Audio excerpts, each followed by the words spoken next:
Hello, everyone, and welcome to Season 2, Episode 8 of the Rewatch podcast, presented by the Terrible Video Gamers Club. I'm your host, Tyler Schatz, who has figured out that... Oh, shit, I need to redo my intro again here. Don't worry, mine's we were doing so well until the minute you started skipping, Tyler. I'll just keep this all in here, because this will be a good one not to cut out and stuff like that. But what I was going to say is I figured out what I need to be doing right now, and that's being the host of this podcast. Joining me, though, with this fine recording sessioner, one Stephen Howard, who was expelled from the class of fourth-round students because of lack of potential. One Amanda Howard, who is also wondering if I'm actually the evil villain inside myself. One Josh Cogs. Just trying to remember. I was going to tell Shinji something. I can't remember what, though, but yeah. It's probably not important. And last but certainly never ever least, one Gary Delaney. I found my new hero of the revolution, and his name is Reihoji Kaji. Because much like these episodes, there's a good quote that he performs. It is, "You're wrong. You only think you learned something. People can never really understand others. Good luck even knowing yourself. It's impossible to truly grasp, yet people still compelled to learn everything they can about themselves and others. That's why you never get bored with life. At least we have that." You wrote down that entire thing. I'm very impressed. That's why I was complaining about Chris earlier. I get it now. I explained that it is a huge pain in the ass to try to dictate what's happening in a scene, because I have spoken English translated by one guy, written English as subtitles translated by a completely other guy 10 years earlier. So very, very hard to try to take all that down. It was a lot of rewinding. Okay, well, another one of those classic intros where Gary just goes on and on with his introduction. We're like, where'd you come up with all of this, Gary? It's a good bet. Basically, throughout the episode, I'm just like, wow, people are more complex, and we still don't. There's still so many effing questions that aren't answered, and then we just add more things like Kaji has a super deep conversation with Shinji in both episodes that don't really make sense based on your assumption that he's just a pervy douche. They do not make sense out of nowhere. Okay.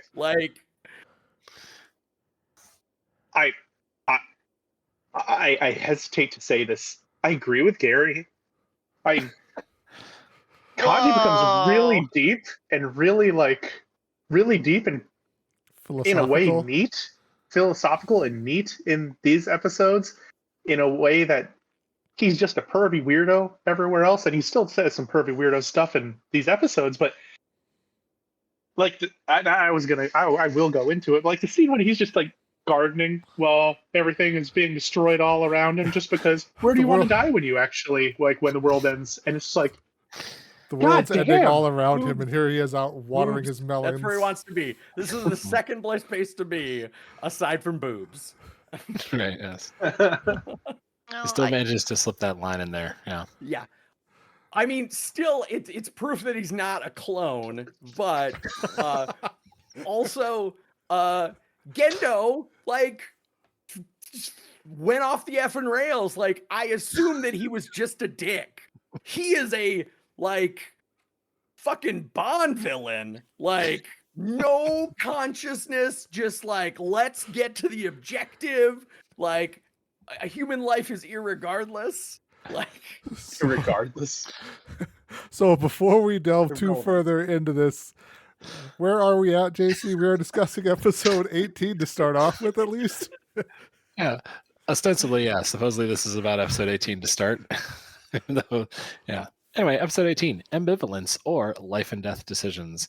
The activation of EVA 03 goes awry when an angel takes control of the unit. Shinji is faced with the moral dilemma of terminating the row of Evangelion, at the risk of harming or killing the pilot trapped within. And I said Evangelion, sorry.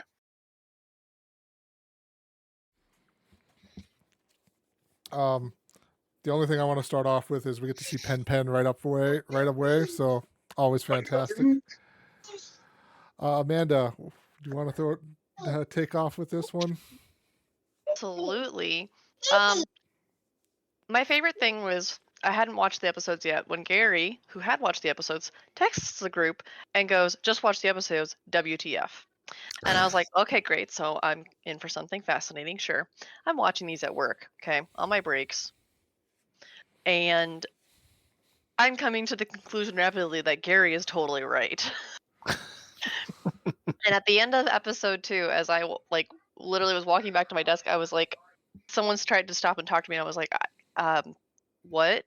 I'm so not, I can't even comprehend what I just read. I want to point out to preface that, and that was that I think a week earlier, somebody, it was like Tyler, said, "Oh my gosh, just finished the episodes," and then he spoiler blocked the second half of his message on and I was just like, and I responded right away. I was like, I want to know what this is so bad. Like, what comments did you make? But I haven't watched the episodes yet. To which everyone then harassed me to watch them immediately, which I didn't because I have fucking self-control. But yes, so that's how it started for me. It was like, oh, I kind of want to know what this topic is. And then I watched the episodes and was like, what the fuck? Okay, I think my response to that comment as well on the chat was, it was so cool. I enjoyed these episodes so much. And your comment back to me was something to the extent of, you're an idiot or Good. you're wrong. Right. Yeah. So good. No. Like, did not enjoy. I did, so that was in between. I did rewatch, and I give it a little more credit after rewatch. The initial watch is very jarring of these episodes because it jumps around a lot. As I said, the characters, there's no character development in this episode. Fuck that, throw that out the window. No character development. We're just going to add more complexity to characters of which we do not understand anyone anymore. Like, Gendo is super evil. Ryoji is like apparently a deep, soft soul that we didn't know. Tyler? So now I want to know what you define as character development, because then here you are talking about the characters getting even more complex and stuff like that. I'm like, what is character development then if you're not adding layers to the characters? So, I put it in, so in my first watch through, it's not in this episode, it's in the second episode, but it's not a spoiler. They say like, what's her name? The evil girl. Asuka. Evil. Like, Evil girl.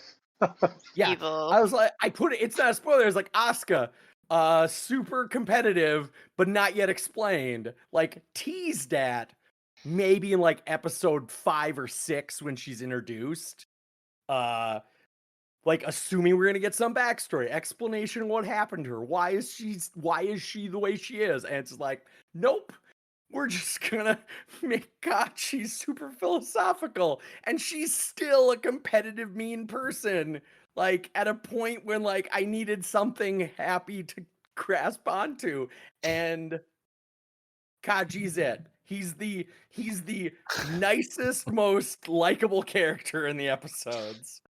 Wow. Because if you didn't see the other episodes, if you got it completely out of context, you'd get like one boob joke and then like some serious like philosophical like background. Like cut out everything else you knew about him. Just think about it in this episode. It's like, he seems like the nicest guy ever. He just seems like the nice guys finish last sort of boyfriend. There's I brought to mind a quote from me from Knives Out 2. I won't spoil the movie if you haven't seen it. However, at one point they were like, "Oh, it's so stupid. It's brilliant." And he's like, "No, it's not. It's just stupid." And that's kind of how I felt about Kaji. I was like, I felt like they were playing him off to be philosophical and wise, and I was like, "No, he's just being an idiot and weird." Yeah, but that was fun. That was the fun part about it. I'm totally fine with that, but I was like, "You're still being an idiot." So you give him absolutely no credit for being philosophical. Like, Well, just listening to the words, he's sitting there and he's like, "We're just learning what people are like. You're just learning." Well, I don't have your quote memorized, Gary. I'm sorry, but I was like, "So what? You don't want to talk about people? You don't want to talk to them or find what is your point here, dude?" see, and I don't know if it was like super spy stuff going on where like obviously you caught on that he's playing multiple sides of the table, so maybe inside he's a little more philosophical about like he has to, play multiple sides of the board, and maybe part of him, maybe in order to move around NERV, he has to pretend he's a 10-year-old version of him, or not 18-year-old version of himself, so 10 years previous. He plays a character that Misato and Ritsuko would expect, like a douchey guy from their past. Like he plays that character, but in real life he's grown, he's evolved, he just wants to settle down and become a gardener. Like, but he's, the world is ending, so I will it's keep in not in mind. the cards. Yeah, I will follow on that deep philosophical discussion that he's having also concludes with him saying, "Did you know that the Chinese character for girlfriend is the combination of woman and far away?" And like, what? So it's not the most like super high level stuff. He's still, got a little bit of that stuff, and maybe it's because he's played the character so long. He's so deep undercover that he's lost what it's like to. He's full Leo DiCaprio or Matt Damon or whoever. I know who I am. I'm the guy playing the Right. guy playing the other guy. Amanda? Like when I'm losing my train of thought. I will admit, from what little philosophy I know, which Steven's actually read books about this, and when he starts telling me about them, I just want to pull my hair out. So I'm wondering if this actually I'm the problem here. It's not just Kaiji, but he was sitting there, and I didn't feel like he was getting that deep. He was just saying, he's like, "Well, what's the point of any of it?" And I was like, "Well, then what's the point of any of it, dude? Why are you watering her watermelons?" Mm. So this might be a me problem. I am willing to admit that. I understand. Okay, so I do get the kind of the point that he's trying to make in that scene, and we are jumping a little bit to the second episode here, but the point he's really trying to make in that scene is when it all comes down to everything, where when the world is going to end and you are left with the choices that you have on you right now, where do you want to be? What do you want to be doing? He cannot impact the fight in any way. So what does he want to be doing? Where does he want to be? He wants to be watering his garden, and that's you can say it's a pastoral fantasy of anyone. Oh, the world's going to end, but I will be out in my orchard, sort of thing. And that's whatever. But it's also trying to say to Shinji, the world is going to end. Where do you want to be? What choices do you have to make? And I actually have an entire point about this when we get to this in the second episode. But he's trying to say to Shinji, do something and make yourself proud right now. Don't do something. Well, I guess he doesn't say actually make yourself proud. He says it in a negative voice.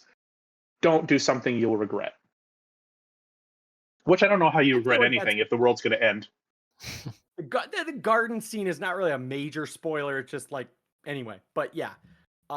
I just also feel like, the speed at which I think JC said he goes from like super philosophical, like you don't really know anyone, is how I interpret it. And then he goes into this girlfriend line about like girlfriend is a mixture of the word woman and far away. And I was like, wow, like it, and I think it sounds really sexist, but it like proves of kind of the mindset he's in was just like he doesn't truly understand women, and no one does, and he doesn't really understand people, and he wants to try to give his sage like adult wisdom to Shinji of like, because it comes from like, oh well, I'm trying to learn more about my dad, and he's like, well, you've asked people, right? And it's like, yeah, and I got some answers, and the line that he says is because he's saying back to Shinji, I was like, you don't know jack about your dad. You only know what people, like the portrayal he puts out for other people and later on in the episode he goes fucking Dr. Evil. But anyway, I enjoyed it. I didn't deduct as many points for the girlfriend line as everyone else did. Yeah. JC. And I can see Amanda's point too, that and it starts off as something that's basically like, hey, you don't know your dad. Like you can't necessarily take everything that everybody's hearing at face value. There's more that you don't understand. But then he does put almost a cynical sort of spin on it of like, we never know anything. You don't even know yourself, kid, whatever. It's especially to a 14-year-old, it's kind of a weird thing to just be saying like, what's the point? And then, he spins it off into his own girlfriend comment where it's like, Shinji was asking about his dad. Why are you talking about word for girlfriend? And He's even got like his own Shinji, issues. oh, for He's sure. surrounded by two ex-girlfriends at work. And I And could see there being issues there with like, he's just, Kaji is also a flawed human. Everybody in the show is, where he's just got his own stuff and that just preoccupies his mind. And it doesn't really matter what Shinji was asking. He was probably thinking about it before Shinji said anything because they were both awake already. Nobody had gone to sleep yet because they both had stuff on their minds. So Kaji just spun it off into whatever he was already thinking about. And Shinji replies like, adults are weird. It's just, that's that's Shinji's big takeaway from the whole conversation is like, whatever, man. I don't understand people who are adults. Yeah, there you go. Yeah. I linked it to the super spy thing because I'm sure Kaji knows more about Gendo than the audience does, than Shinji does. And so I'm sure there's like, even to him, Gendo is still an enigma. Like, without knowing like how he became the super supreme leader, how he became Cobra Commander. He's just this sketchy guy who wears sunglasses and sits from a high post. Yeah. We went off on a tangent on Kaiju. Amanda, we could circle back to you. Did you have anything further you really wanted to touch on there, or? We slightly touched on this, but you even just mentioned it. Like, he's 14, and that's what I keep coming back to. I was like, when you're yelling at him, wow, you're just gonna keep running away. I'm like, is he not 14? I mean, at 14, I did think that I was pretty much a genius and all that jazz, but like, from this episode or the next episode? Oh God, I don't know. The next, I believe. Yeah. I need to start taking notes again. Oh, good. Go ahead, Steven. I don't know if you want to just talk on that point as well, but I will say maybe in general anime tropes, they don't really give kids, break in most of them because the kids are like, these animes are adults watch them. We're watching them, right?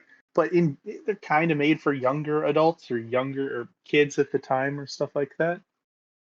But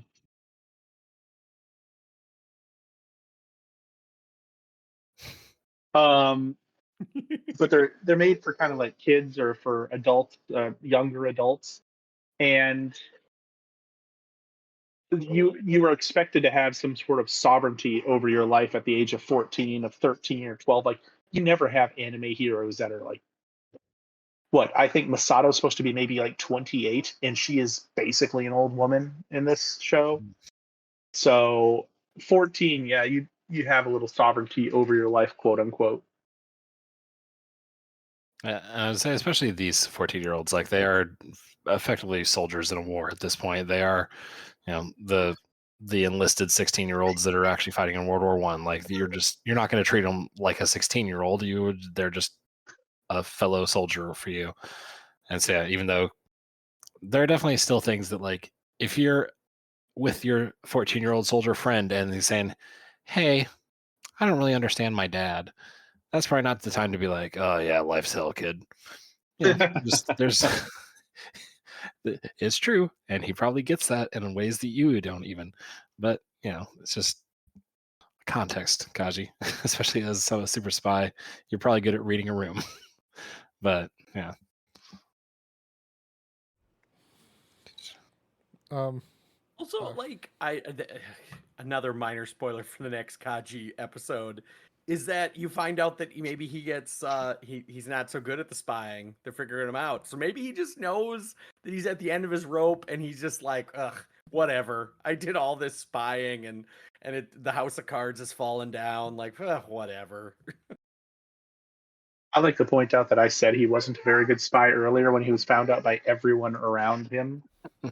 I think Masato even called him out there, like, you're not very good at this anymore, Kaji. I don't know, Amanda, did you have anything else we can keep walking on, or? Let's see what the next person has. I had lots of thoughts about these ones, but honestly, most of my thoughts are, what is happening? Yes. Yes. JC, do you have anything you want to talk about? I have Don't Tell Shinji, Shinji Doesn't Know, Don't Tell Shinji, Shinji Doesn't Know, sung to the tune of Eurotrip. Yeah, just I like we do get for Gary's term about not really a lot of character development. Toji's character development here is subtle. It's, he's so resigned. He has his moments where he's just doing the Shinji open close fist thing as he's deciding that, yeah, okay, I'm going to throw myself at this Eva pilot thing, even though that's not what he wants. He's clearly not happy about this role. That Masato and Ritsuko talk about that. He only asks as a favor for his sister to be taken to the hospital within NERV HQ so that she can be more safe as she recovers. And we have Hikari. His sister get injured in the first attack, right? The first episode Yep. Shinji was in. Yep, and that's why Toji punches him early on, and so he even has that reflection moment. As the professor is, for the third time in the series, talking about the second impact, he's I have to wonder if they're not taking any of that second impact stuff in, not making an impact. Do they just keep failing the test, and so they need to keep relearning it? Who can say? Yeah, but, I was going to say that too. There's just like, okay, is he just like on repeat at the front of the room? I'm like, in the second impact. Here's the second impact. I was in Nebakawa at the time, and now that's gone. It's in the sea. Now I know that. Maybe it's the only history they have. Like, they don't acknowledge any history before that point. And we know no history but the second impact history. Conspiracy theory number one. All history was overwritten in a 1984 style in this world, and all they know is the second impact. Also, without spoiling something else, like, that school's a special school. It has the children, the important Eva pilots. So maybe the curriculum being very, very, like, second impact heavy is important if you're going to raise child soldiers who may or may not be recyclables. Very fair points all around. Recyclable is not the word. What is a word where somebody's not expendable? Expendable. Thank you. Sorry. Yeah, but trust Gary to have the good word there. Recyclable. Yeah. Recyclable will still work. Yeah, like reduce, reuse. Yeah. Reduce, reuse, recycle. I like it. It's how I consider my pilots. That's right. The dummy plugs are going to be so good for the environment, you guys. No longer do we need to have all these 14-year-olds growing up and being thrown out into the wastes. So we talked about everybody knows but Shinji. Yes. I had some other notes on that. Do you have? Is that where you're going, or do you have? You can go back on that point. Yeah. Adding on to that, Rei is talking to Toji, and says like, oh, "You really care about him, don't you?" And Rei has this kind of like introspective moment and was like, "Oh yeah, I actually do kind of care about Shinji," which, as I said, more random questions that aren't really answered because you don't understand anything about Rei. And it's like, oh yeah, I maybe do care about Shinji. Like, he's like a brother to me, but like no more context, just like, or maybe it was a throwaway line. Who knows? Because Rei is just an enigma. I think it's more, though, she says, I don't understand what I'm feeling there. So she's not even for sure herself, whether it's, I'm not even going to delve into what it could be. It's just, what is she actually feeling? Because she's been this stoic, robotic person, like, ever since we've been introduced to her until now. JC? Yeah, I mean, that's kind of my read on the situation, too, is that she's just it's like a doll come to life where she's learning emotions for the first time, and so like Toji's pointing out like, oh, why are you're acting strange caring about others, because he's saying like, hey, you're acting different, and she's like, what? So he has to be the one to say like, yeah, I can tell what's going on, you care about Shinji. And so now it's her realization. It's reflecting back almost on the, was it 2 episodes ago, where she's like, why am I wanting to say thank you to this boy? Like, oh, it's because this is emotion, Ray. This is how people feel. This is what all of us have been dealing with every single day, other than reading our NERV evacuation manual backwards and forwards. Gary? Also, Asuka gets a chance to Shinji asks and is like, "Oh, you don't know who the third pilot is?" No. Oh, well, that sucks. And I on a rewatch, I was like thinking about that. I was like, why didn't she say? Like, Asuka's just a mean, evil person who like does not like Shinji. Why wouldn't she? And she doesn't like Toji either. Why wouldn't she take this opportunity to just spike the ball right in front of him and watch him cry? Like, why? Why does she not take the mean move here? And that is more interesting to me. More character development. Why the hell is she the way she is? Steven. I think she's a little. I think she is playing off of the "oh, Shinji's so dumb" sort of comment, but also I genuinely think that she expects Shinji to somehow realize this on his own, and just like, I'm just not going to even lead you. I'm not going to lead you to water. You don't even know how to drink. I'm not going to lead you there, sort of thing, because you'll find it eventually. And it ends up not being the case. How did Asuka even know? Like, Misato is both of their guardian. Like, why? How did one get told but not the other? Did she just accidentally let it slip when she saw her, or was she planning out more time because she knew that Shinji requires a little more care? I think that was the very end of the previous episode, where Asuka is like coming to say hi to Kaji and give him a hug or something, and he's like, I'm working, and she looks over his shoulder and sees his screen is talking about the new pilot, Right. and that's how she figures it out, because I think that's how the previous episode was like, she goes, that's the last pilot, and then it cuts to Toji Oh, you're sinking right. the basket. So yeah, How does Ray find out then? Or does Ray not know? Is Ray just like in a conversation where neither one of them know what each other are talking about? if any character, I would say Ray probably is in that scenario, but I think it's more just Ray is also much more connected to Gendo and the Pulse? behind the scenes of NERV. Yeah, so I could see that just being that Ray just knows things that Shinji doesn't. Because she's not a gossip? Basically, yeah, she knows how to Because follow Ray communication orders. I think Ray focuses on a different aspect of humanity as well. I mean, she's seeing things that normal people can't see because they focus on regular things like emotions.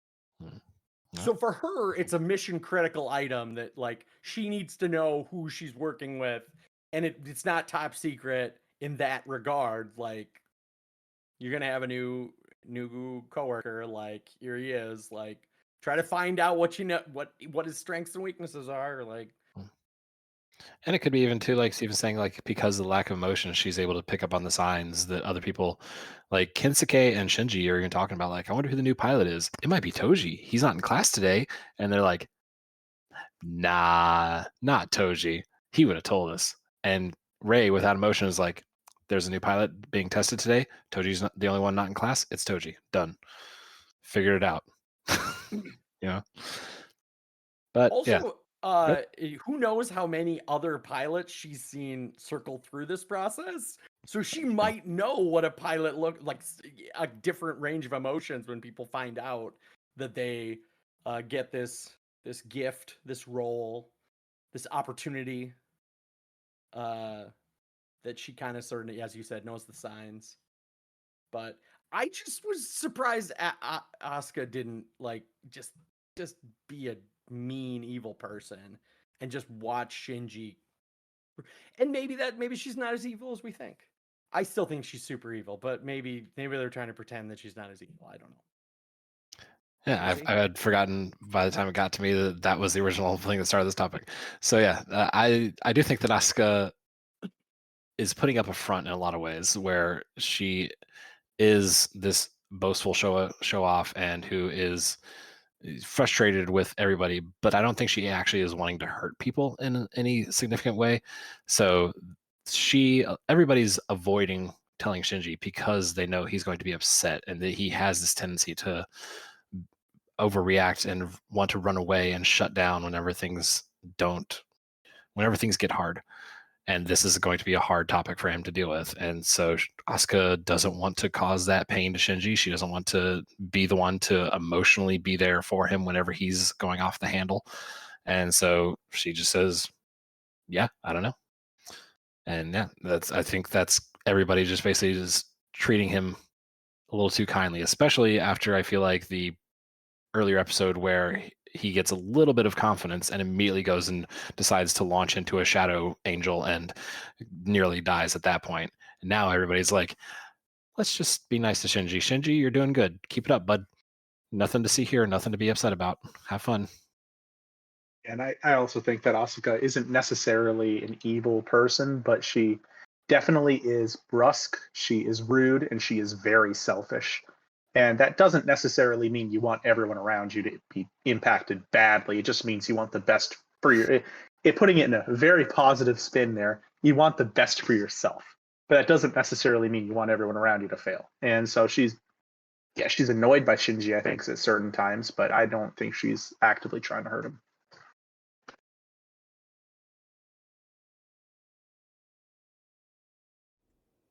Do you have anything else then, JC?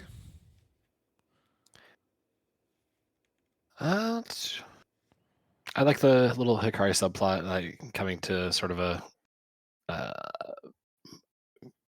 peak, if for lack of a better word here, where she's busy making him lunch, and after all of the nightmare that we end up getting to, that I'm sure we'll talk about more in depth here, it just cuts to her making lunch, hoping Toji's gonna eat the leftovers. It's very so goddamn emotional sad. impact. So sad. Such a you're sitting there after the scenes that we've witnessed so far that you're like, oh my god, this is how much worse can it get? And just cut to a little 14-year-old girl just making lunch, and you're like, oh, this is so much worse. Adding emotional depth. This episode reminds us that like someone really cares about him, like on a personal level, and just doing something nice for him, like as a reminder, right after he's maybe dead. There are lives outside of just this NERV program that are affected by the combat.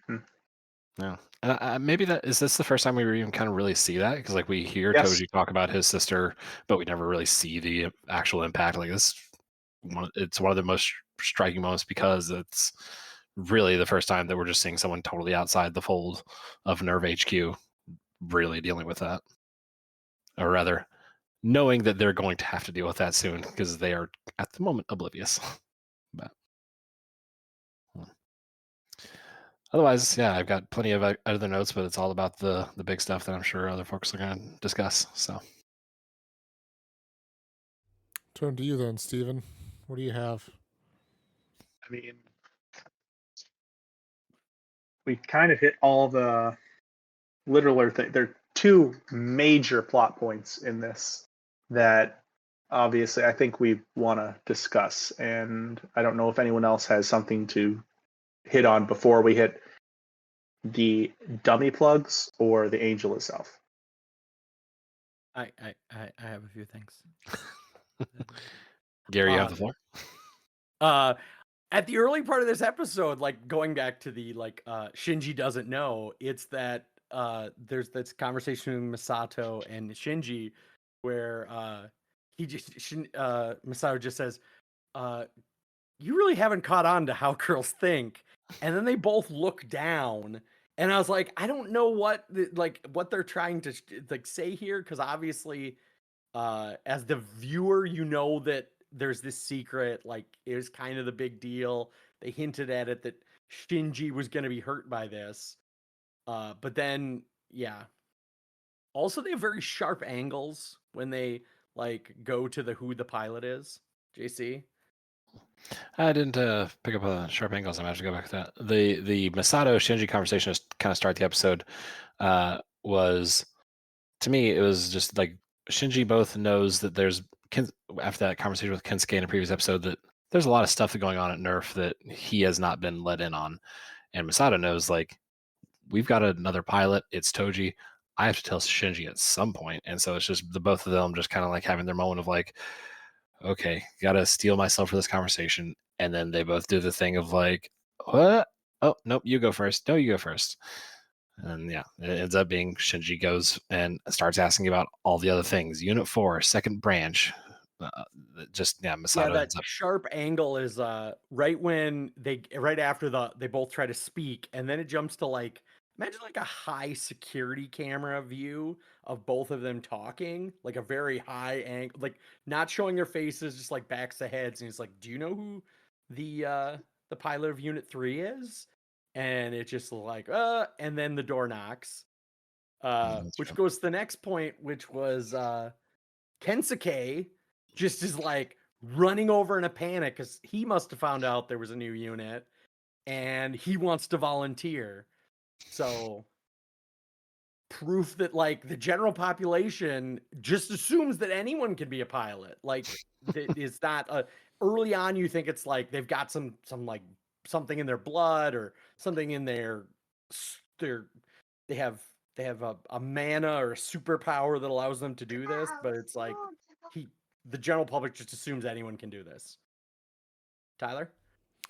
Kensuke is not part of the general public, though. His father, I believe, is the one who keeps telling him all of the background information, which was covered in like the last episode there, because he's the one breaking the news to Shinji that there's another Eva out there that is in the U.S. and something happened to that facility there and everything. So, as far as Kensuke is concerned, though, he himself is part of the general public. He's basically like, oh, the space shuttle just blew up. Well, send me up, champ. Like I can be an astronaut. Why not? So he's, despite having inside information, he pilot wise doesn't think that he's special as far as I'm aware. I don't think he has any inside information about the school being only pilots. Yeah, I should back that up. I was thinking general public as everybody outside of Tokyo 3 there. Fair. Yeah, but that would anyway on the second time through, specifically after knowing, I think that everyone in the school is a potential pilot is maybe a throwaway line in the next episode, early next episode, but yeah. Like it made me wonder on the second watch through, like does he know this information, and that's one of the few gossipy things he hasn't shared with everyone. I doubt it. I think it's like you guys said that he just assumes anyone can be a pilot. He knows all about the military planes, the carriers. If anybody's going to know how to pilot an Eva, Kensuke, that's your man. It's the equivalent of Steven. It's like, I've read 300 books about military and warfare and stuff. I would be the perfect pilot. Listen here. I wouldn't be the perfect pilot. I'm this perfect supreme overlord. Okay, thank you very much. He will direct the planes and pilots where to go. He will not be doing the flying. That's for me. No. Yeah, exactly. That's why JC's here, man. Got our expert pilot. Steven is the one every time there's like the Air Force flying a jet outside goes, oh, so cool.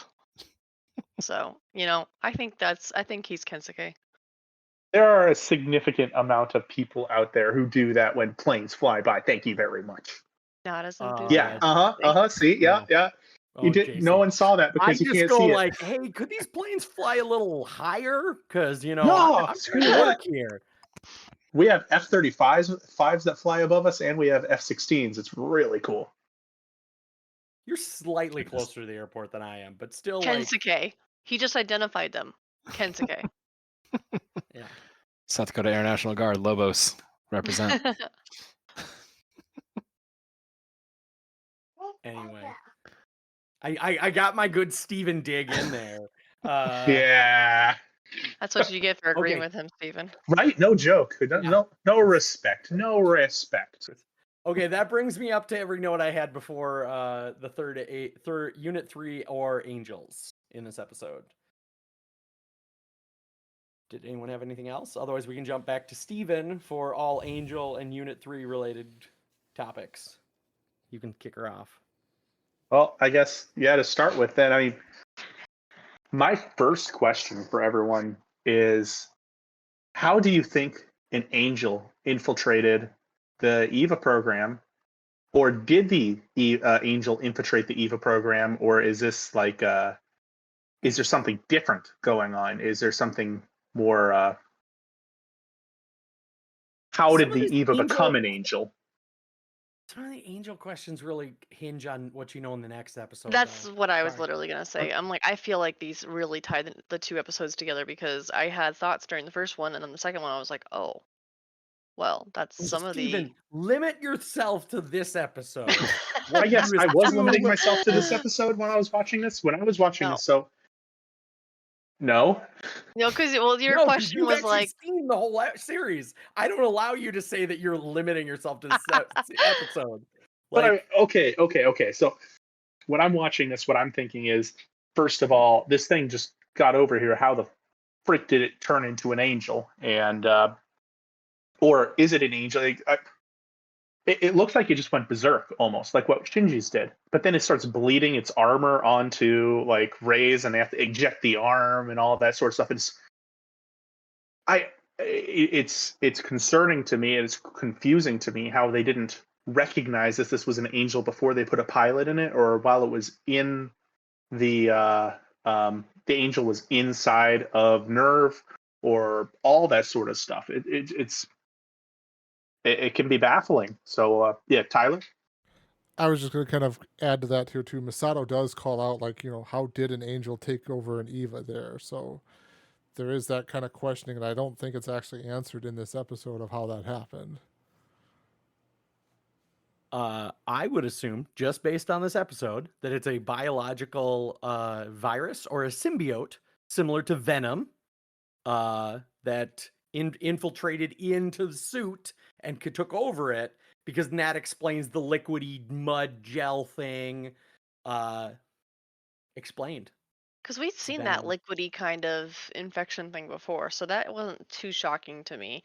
I did want to know how it took over an Ava, but considering it's literally been every other kind of being under the sun, I wasn't horribly shocked by that. I was more shocked by the next Even stuff. without spoiling the next episode, you've always assumed that there was some weird mad science with the Avas. Yeah, they've hinted at it. There was Adam, and like there's always been some assumption there's some weird effing mad science going on. Yeah, and Steven's looking at me like I'm crazy. No, I'm considering what you guys are saying. Like somehow they took the mutant down in the basement and they cut it up and they dissected it, and made this giant mech that has a human interface gel solution. Like, I assume there was something. They were playing God with science. Like, that's how I assumed that the Avas worked. But it's just confusing. So just to clarify, are you suggesting that the Avas that Unit 3 was already kind of a corrupted angel in the first place? Or I assumed that Avas were a branch of science off of dissecting an angel. Like they were a something built based on the biological structure of a previous attack. That was my assumption. I do like the reference to the symbiote Venom as well, just because that happens because they fly through a space cloud with the space shuttle, and J. Jonah Jameson's kid brings it back to Earth, and now here we are just bringing Unit 3 to Tokyo 3, and they fly through a little cloud, and some sparks happen, and supposedly that's when the angel becomes part of Unit 3, is what I've read into the scene. is that perhaps even before it even left the U.S., it was fine. And then suddenly something happens. There was just an angel in the cloud. I don't. Do you guys remember that? It's the very first scene of the episode where it's just like, Yeah. as it's flying through, it's just like little static crackle. And yeah, to me, that was reading as some sort of entity. Perhaps we know that the angels Something take happened. multiple forms. Like from it was infecting the Magi earlier as some sort of computer virus. So sparks in the cloud, sure, that's an angel. Why not? And it's very interesting to me that it got that far, and no one noticed it until it really started getting kind of booted up. Gary? I was gonna say, like, also, yeah, like it seemed like it was a genuine surprise to even the people in the command center, aside from the mad scientist lady isn't in this episode for very long, but so she was in the command center. And then Gendo wasn't surprised, and neither was Kozo. Kozo Fuyot Suki. This episode, Gary pronounces names funny. This episode. Yeah, just in this episode. The difference is I always pronounce names weird. Now I have phonetic pronunciation, and I still am effing it up. So it's more entertaining in a whole different way. But yes, no one. Like, this is a surprise to everyone. It's a surprise to the pilots. It's a surprise to command center. Like, only Gendo and the highest levels understand what the hell is going on, or that this was even a possibility. Like, that's basically the second half of this episode, is like, no one knows why. No one really feels comfortable with a battle plan because it's an Ava. Like, how do you fight an Ava with an Ava? Like, what is this, JC? Well, I know they always do scans and say like, oh, the result is pattern blue. It's an angel. So I don't know what exactly they're doing. If it's just little color films and whenever you can see it stand out in 3D, yep, that's an angel. So I don't know, but I know they're scanning Unit 3 early on, and they mentioned it's pattern orange. And so I don't know I don't know what the test is to know if their sensors failed, or if it's because angels and Evas are so closely linked that you get a false result if you're trying to scan for an angel within an Eva in the first place. But it was just something I noticed standing out. I couldn't even tell you if literally every angel in the series so far has been pattern blue, but it's just something I recognized from previous fights. And then they specifically call out pattern orange as Unit 3 is starting to go berserk. And I think in Command Center, when they say pattern orange, it shows, like, imagine you saw a picture of a microbe under a microscope.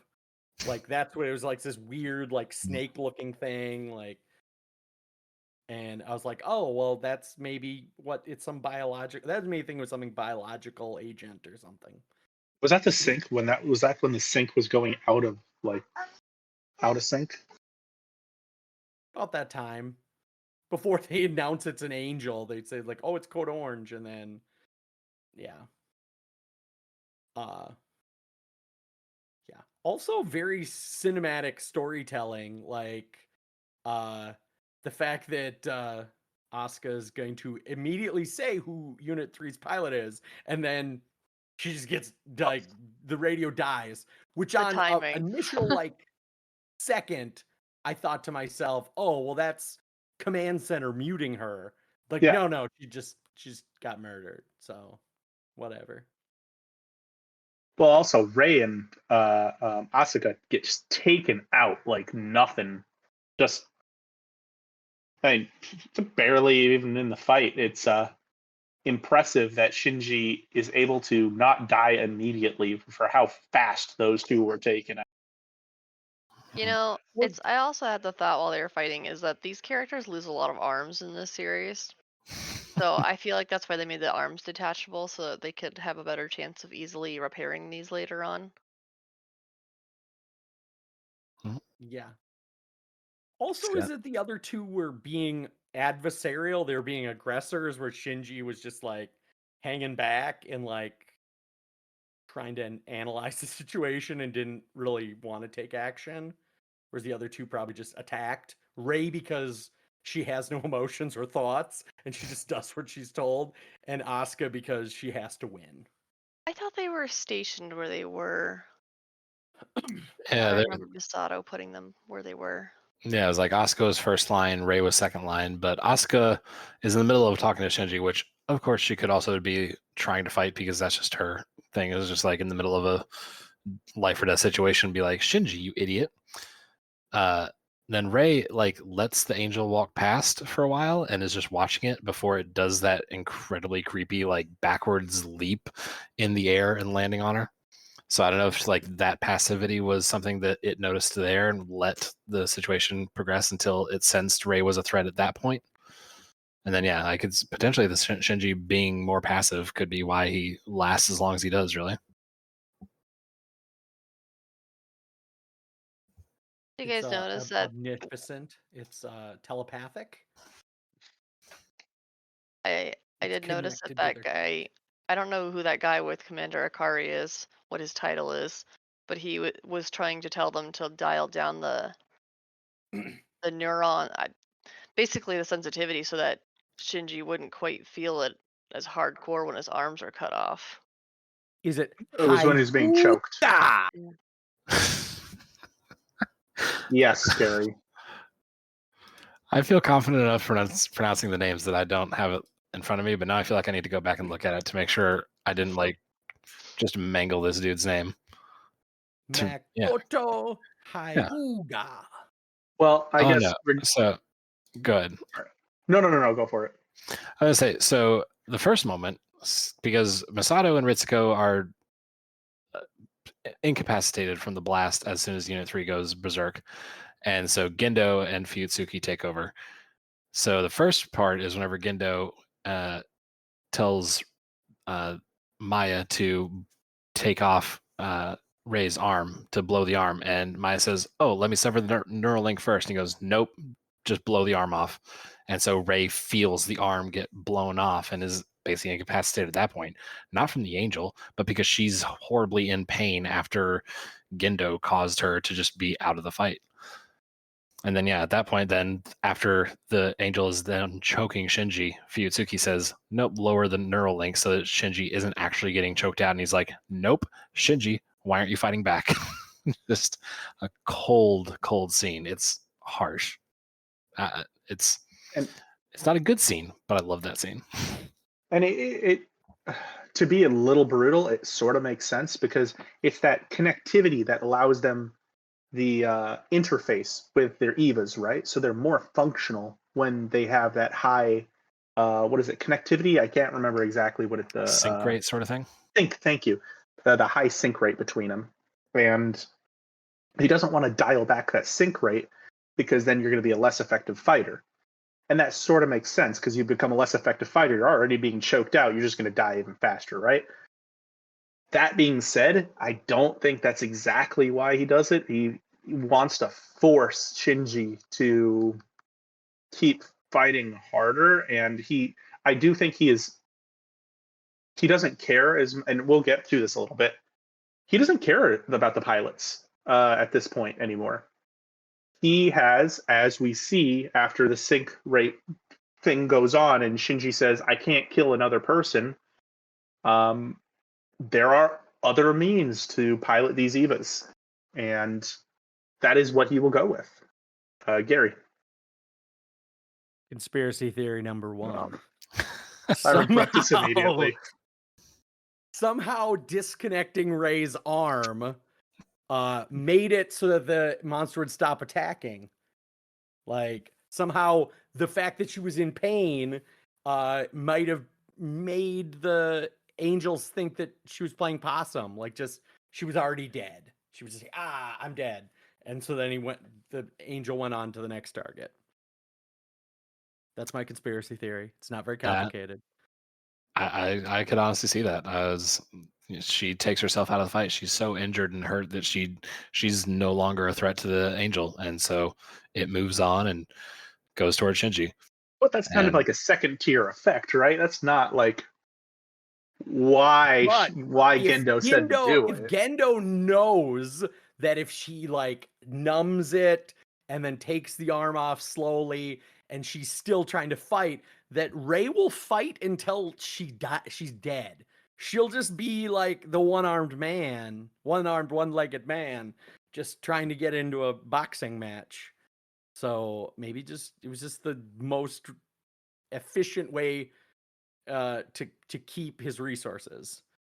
I think you're probably right, but I think it's in Eva's that he is thinking about keeping the resources. Like he can blow off an arm and regrow an arm, but if he loses that entire Eva that she's connected to, that's going to be based on previous conspiracy theories. And that aside, fair enough. I believe that Gendo has a special place in his heart for Rei. Based of all of the pilots, he would sacrifice all of them to save Rei. He broke open a hatch with his bare hands to get her out. I just don't know if the conspiracy theories can be considered linked, honestly. Is this one greater universe of conspiracy theories? It's its own universe. Is this time Shinji that burned his hands to get out? And is this Rei where she's the wife secretly of Shinji, or? I still believe it could be time Shinji. He just has to be so evil that he needs to like destroy Shinji's emotions so bad. He already knows that Shinji's not going to fight, but he just needs to crush him emotionally so he could come back and become the Gendo in the future timeline. Just an emotionless husk of an evil dictator. He knows what he has to do to protect the future. That is all. Save the cheerleader, save the world. Save the cheerleader, save the world. I was actually going to have a Siler reference about the second episode, but anyways. So as this entire sync rate thing happens, one of the thing that Shinji also experiences is he is being forced to say, oh, well, there's still a pilot in there. He can see there's still a pilot in this thing. So he doesn't want to fight it because he might kill another human being. And what that kind of said to me was he doesn't consider these angels as living beings, even though they bleed, they, have guts and all that sort of stuff. He doesn't consider them living. He considers humans as living beings. And I just, maybe that's just a little point, but it's Gary. On the rewatch, I got a similar thought that like Shinji he wasn't a killer. He'd never been put in a life or death decision with somebody else's life. Like, but that decision he knew had direct consequences, and he saw himself, an emotionally destroyed teenager, who had to pilot. He knew that he had to end someone's life. Like that's how he looked at it. JC? Yeah, I wouldn't necessarily put it as like that angels are, I guess, yeah, angels are not necessarily not living things, but they are less valued. It's that you can be someone who hunts but still values life. He is defending humans, which he feels are worth defending, or to more accurately put it, in Shinji's perspective, he's doing that because he's good at it and he wants to make people happy, and that's how he makes people happy. He's not necessarily doing it because he has any grand morals until he's faced with this aspect of harming someone who is just like him, who has gone through all these things. And what does he say to Gendo? Gendo tells him, like, you'll die if you don't fight back. And he says, so what? It's better than murder. He's just willing to die for this belief, which is finally Shinji standing up for something, at least. Shansi. Yeah, I was gonna say you hit my points basically exactly on there. Like it's not so much that he doesn't view the angels as being living beings. It's more of like he values the human life within the Eva more. Gary. Also, that is that person's first day on the job. He did not get into this very well. It took him some time to adjust. And if you realize that, like, it's day one and I'm already gonna die. Like if you started, you're like, oh yeah, like Todd starts on Monday, but he might die. Welcome to See if he makes NERV. it We to do things a little Tuesday. differently around here. I don't know. It's a bit of a madhouse.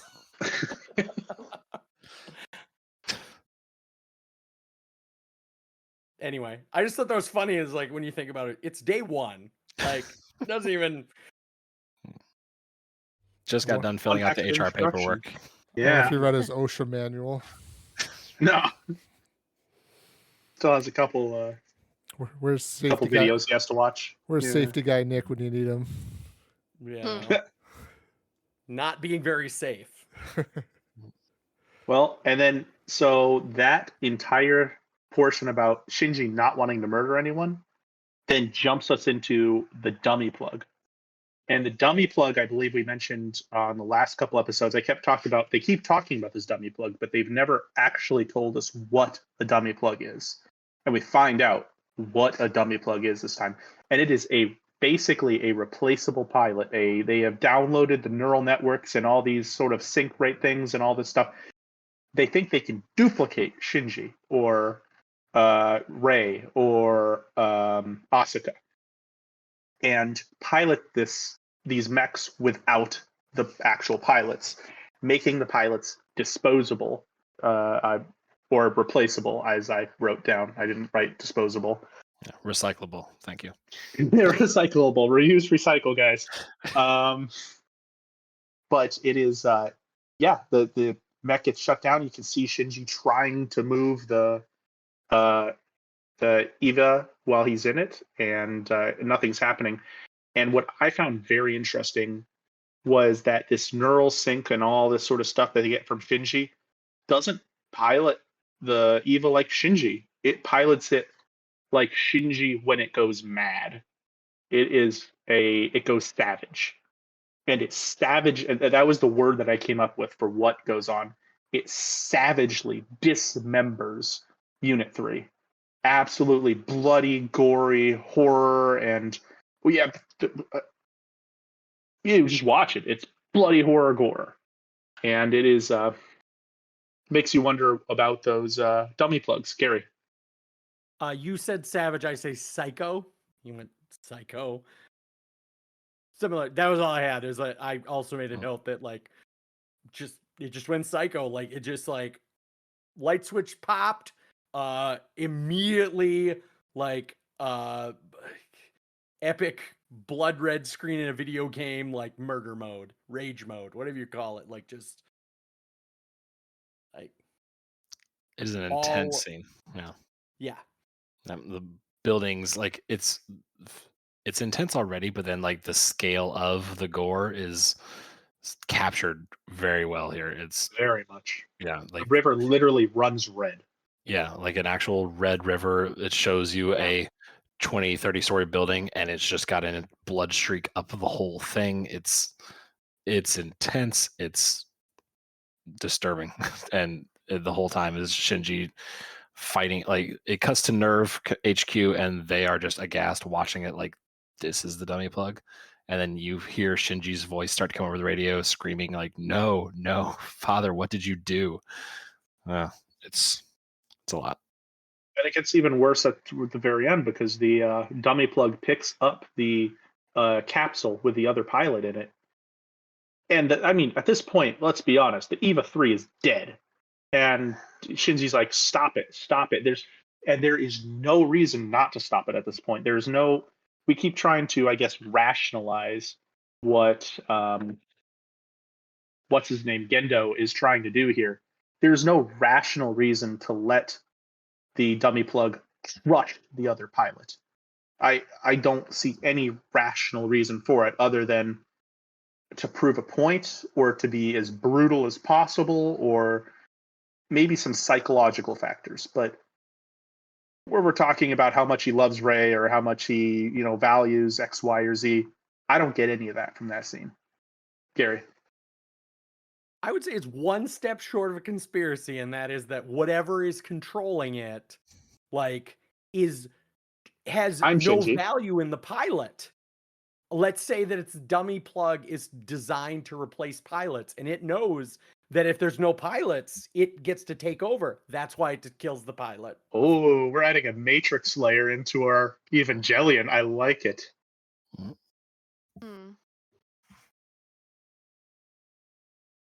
Anyway, that was how another level of like, is there something that's motivating it that like it should know that it doesn't need to destroy this part of the angel, because this is specifically a person. There's no like mission critical bad things here. Is there something else that's motivating it to want to destroy the pilot? Steven?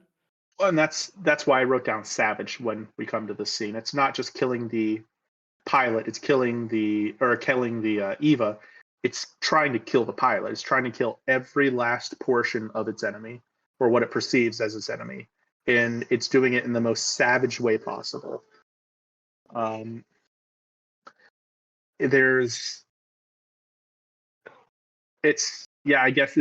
it's incredibly thorough, should we say. It's very clinical almost in that way of how thoroughly it kills every single part of this. And I don't necessarily see it being a act of this will replace me or I can replace it. It is just, what is the most savage and effective way to completely dismantle this Eva? And it's get rid of the body, get rid of the brain.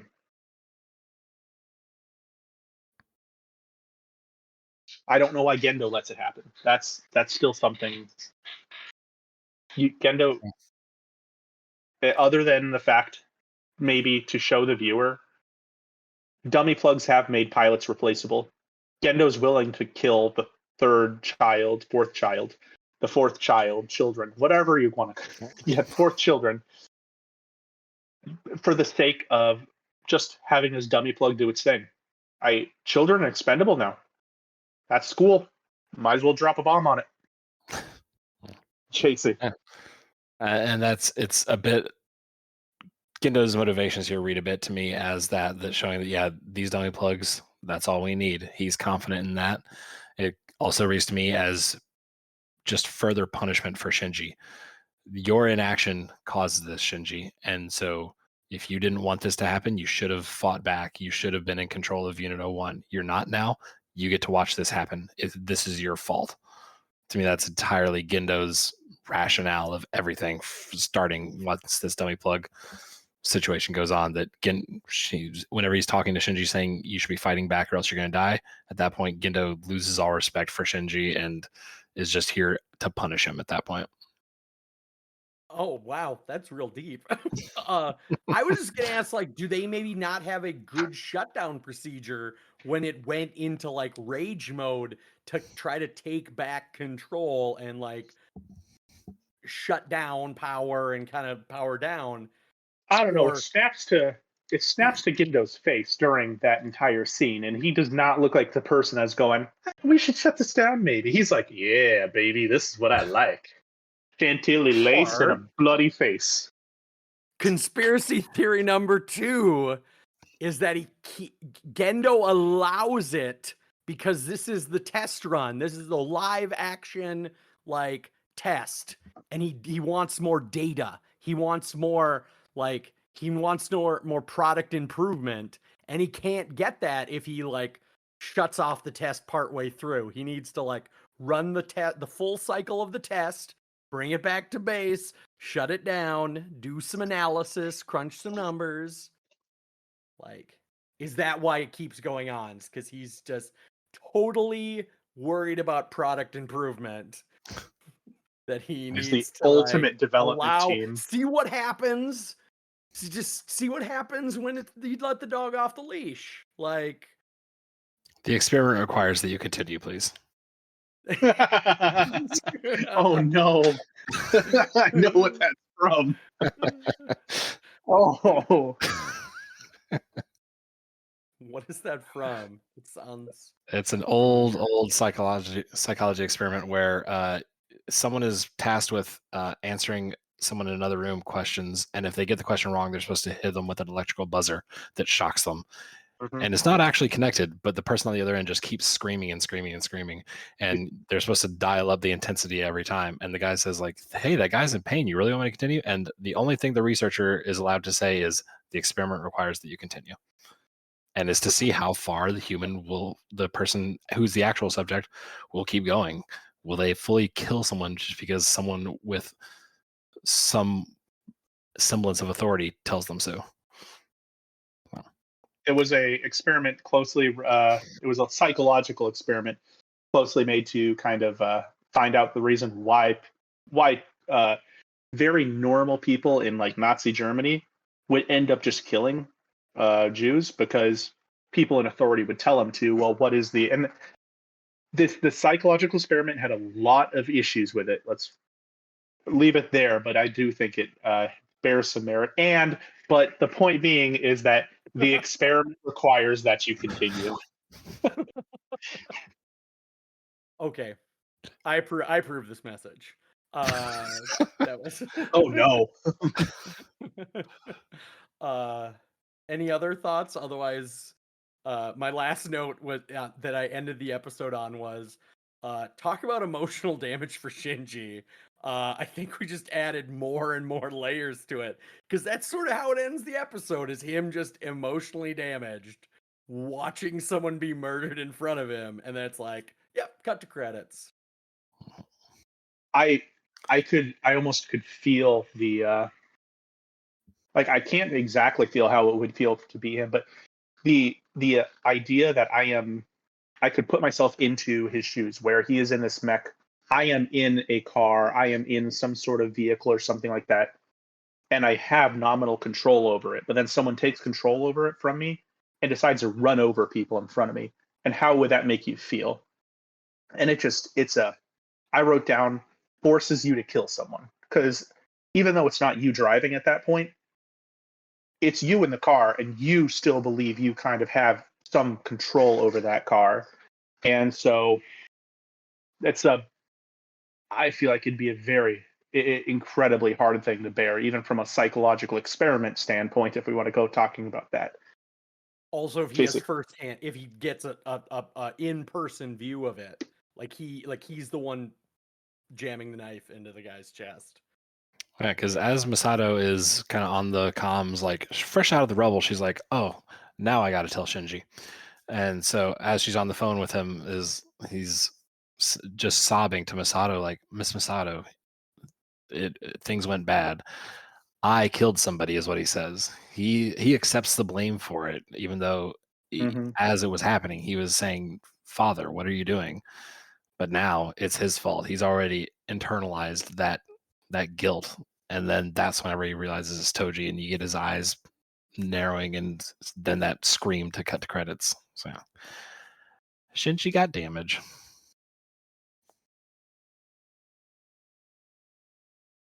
Imagine being one of those self-driving Ubers and just having it just drive over people as you sit up front. That'd be horrifying.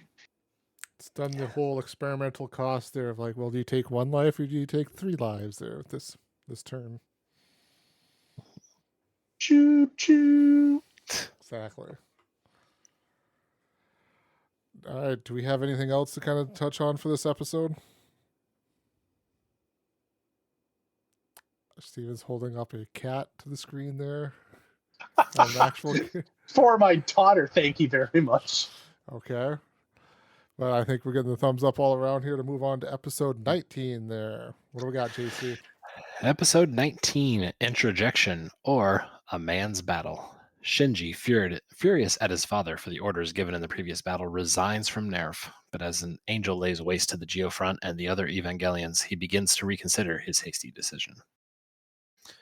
Yeah, just a nice calm episode after the last one. Nice breather.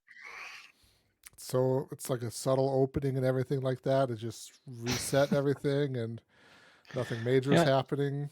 Yeah, this is the beach episode. Yeah. Shinji definitely hasn't left the Eva. I mean, has already left the Eva and everything like that. He's on the beach. Yeah. No, I really like the way this thing opened. That Shinji is just so upset with everything. Gendo specifically sitting in the Eva there yelling that like, why did you do that? And he's basically threatening to destroy the base if like he doesn't get any answers from his father. Then his father's just like, flood the pressure chamber of the tube there, and then it basically just knocks Shinji out. I don't have time to deal with this child, I believe is what he said, or something like that. Yeah. Yeah. My translation was, I don't have time for childish tantrums. Yeah. There we go. Just like what a kid doesn't get a toy in a store and just starts pouting. That's what he equates. Hey, why'd you make me almost murder my best friend? Mm-hmm. Yeah. Good stuff. Father of the Year. Whoa. A number 1. I aspire to be like him. Yeah, from someone who does deal with toddler tantrums, I was like, dude, that is not a childish tantrum.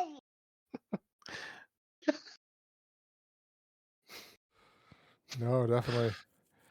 And then I think this is I can't tell whose I don't know, dream sequence this is, a chromatic sequence this is, but like there's a Shinji, Rei, and Toji on a train. They're talking to one another. I'm assuming it's probably Toji, but like they're talking about like you're just gonna run away from your from the things that hurt you. It's just like that's again Shinji's internal monologue there of just like, are you gonna just keep running away again, Gary? I noted as the hallucination train, and I feel like we've seen the hallucination train before, leading to conspiracy theory number 3. The hallucination dream is something linked to the emotional, like to allow the pilots to link to the Avas. They go through some sort of like hallucination train, like the Matrix. There's a loading screen, and it's the hallucination train. Because I'm pretty sure when Shinji got knocked out, he woke up and had a monologue on the hallucination train. So I think it's related to being an Ava pilot. Steven. So I considered it less technological or, anything like that. I consider it more metaphysical because it's definitely Toji having the dream. And it is definitely Rei and Shinji having a conversation that Toji would never have been in any way present for, having that conversation. And Toji is listening to them have what amounts to that conversation. The only thing that I could maybe think was happening was Rei went in while Toji was unconscious, and they had this fight next to Toji while he was unconscious. And those words played into his psychological, whatever, and he just placed it wherever he could to make it make sense. And it happened to be in a train.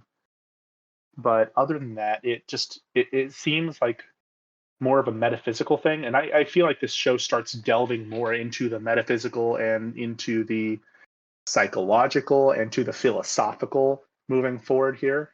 And I think this is one of those things where there might be a rational explanation. I'm not 100% sure we're supposed to know what it is. Yeah, I honestly forgot that we saw the train again from my previous watches, because we mostly know the train from whenever Shinji is stuck in the Shadow Angel, and that's where he's having the conversation with young Shinji, his rap name, of course. And we didn't really know if that was a conversation with himself, with the angel. And now I agree with Steven's interpretation that this is Toji's dream train at this point. And this is something that it's almost, I view now the train as this sort of out-of-body experience. Like whenever we think like, oh, we are just like whenever we float above ourselves and can see the world and stuff, like in this show, that's the dream train.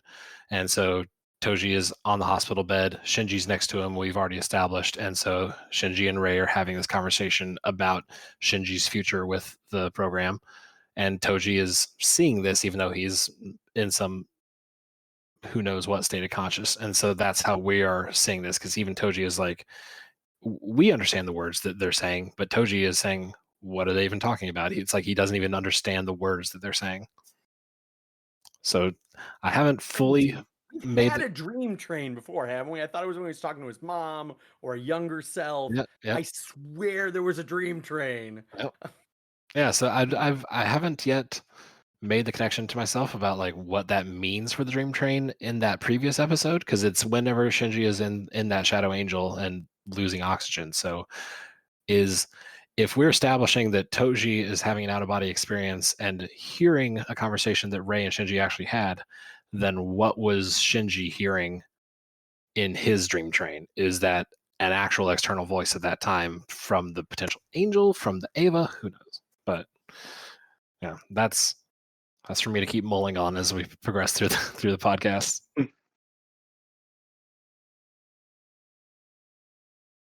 But yes, I literally made a note about the hallucination train. So I was just like, am I like, and Steven, whoop, right over Steven's head. He didn't even realize there was a hallucination train before.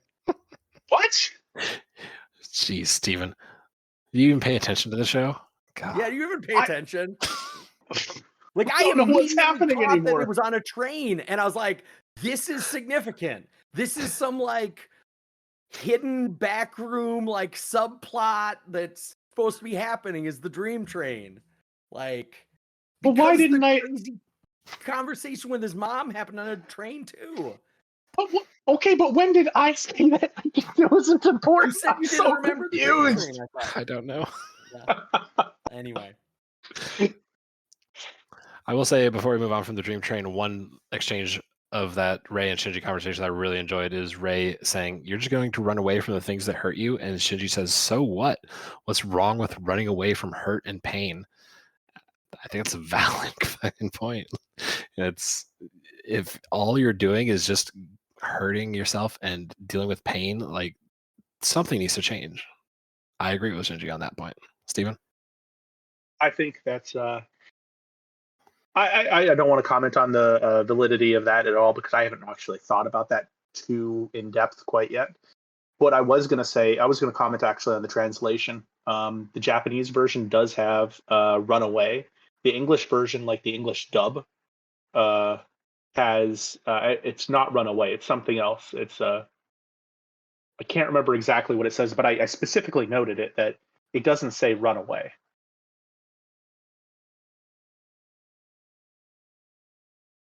And I found that I have several of these translation things in this episode specifically, because I watched it the first time in Japanese, the second time in English, and I noticed a lot of the translation errors that seem minor, but I feel like are fairly significant. I will say, just skipping back to that scene now, it is in dub and subtitle running away. Does it? Specifically, she says, "So you're just going to run away from the things that hurt you," in spoken. And then the written is, "There you go, running away again from things that hurt you." Maybe I usually could have Thought missed that it there was then. some reference to running away again. And that was in the Gendo scene, running away again. And I didn't know if that was to reference him trying to quit being an Eva pilot earlier in the series, or if he ran away as like a child or something. Like, yeah, sorry. The written is, "There you go again, running away from the things that hurt." And yeah, I could see that being. Ray would know about the previous times that he tried to abandon being an Eva pilot, which was it 2 or 3 episodes previously, like that he thought he was going to run away and stop being an Eva pilot. At one point, he was fully on the train station, ready to leave before turning around. But other times, he definitely is alluded to it, like, "Oh, well, I don't want to do this. I'm tired of this." And then we know that because he had family. He was like, "Oh, but we're family." Yeah, that's whenever he's like, "Oh yeah, Masato, family, we cool. I'll pilot an Eva. Why not?" And then we know from Shinji's Dream Train episode that the circumstances in which he and Gendo separated are questionable at this point. Like, to hear Shinji tell it, Gendo kicked him out. To hear young Shinji talk about it, he ran away from Gendo. Like, so it could be, if this is some sort of more headspace dream train situation and not just a pure conversation that Rei and Shinji were having relayed to us this way, then yeah, it could be an allusion to an even earlier runaway in Shinji's life.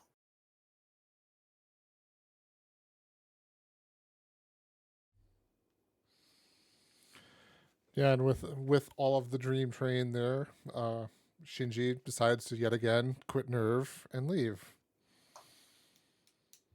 Yeah, but not before getting the ultra handcuffs. And I noted those handcuffs in there. They're not just one pair of handcuffs. They're a pair of ultra handcuffs for the most dangerous villains in the face of the earth. Like Tokyo him. 3 handcuffs done. Mm-hmm. Handcuff Also, of Bengals, got if you a will. kid. Like, obviously, he's got a lot of military secrets, but he's still a kid. Also, his guardian works for the government. His biological father works for the government. Like, is he really that big of like a runaway risk? Like, you need to like handcuff him. Well, he is a huge criminal at this point. We have all of his charges leveled against us, from personal read 'em use off of an there. Ava. I don't honestly have them all, but I really enjoyed personal use of an Ava, and Disobeying orders. They had disobeying orders. God, I feel like there was an even better one, but yeah, that Gendo lists them all off as if to say, like, yep, here are your treasonous rules, but personal use of an Eva, like you just took your Eva down to the grocery store and didn't write down that it was, you didn't put the right expense line down. You didn't log your mileage. You didn't That's log right. your mileage.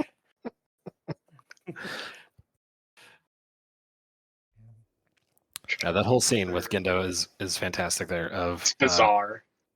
Yeah. Okay, which Gendo is more crazy?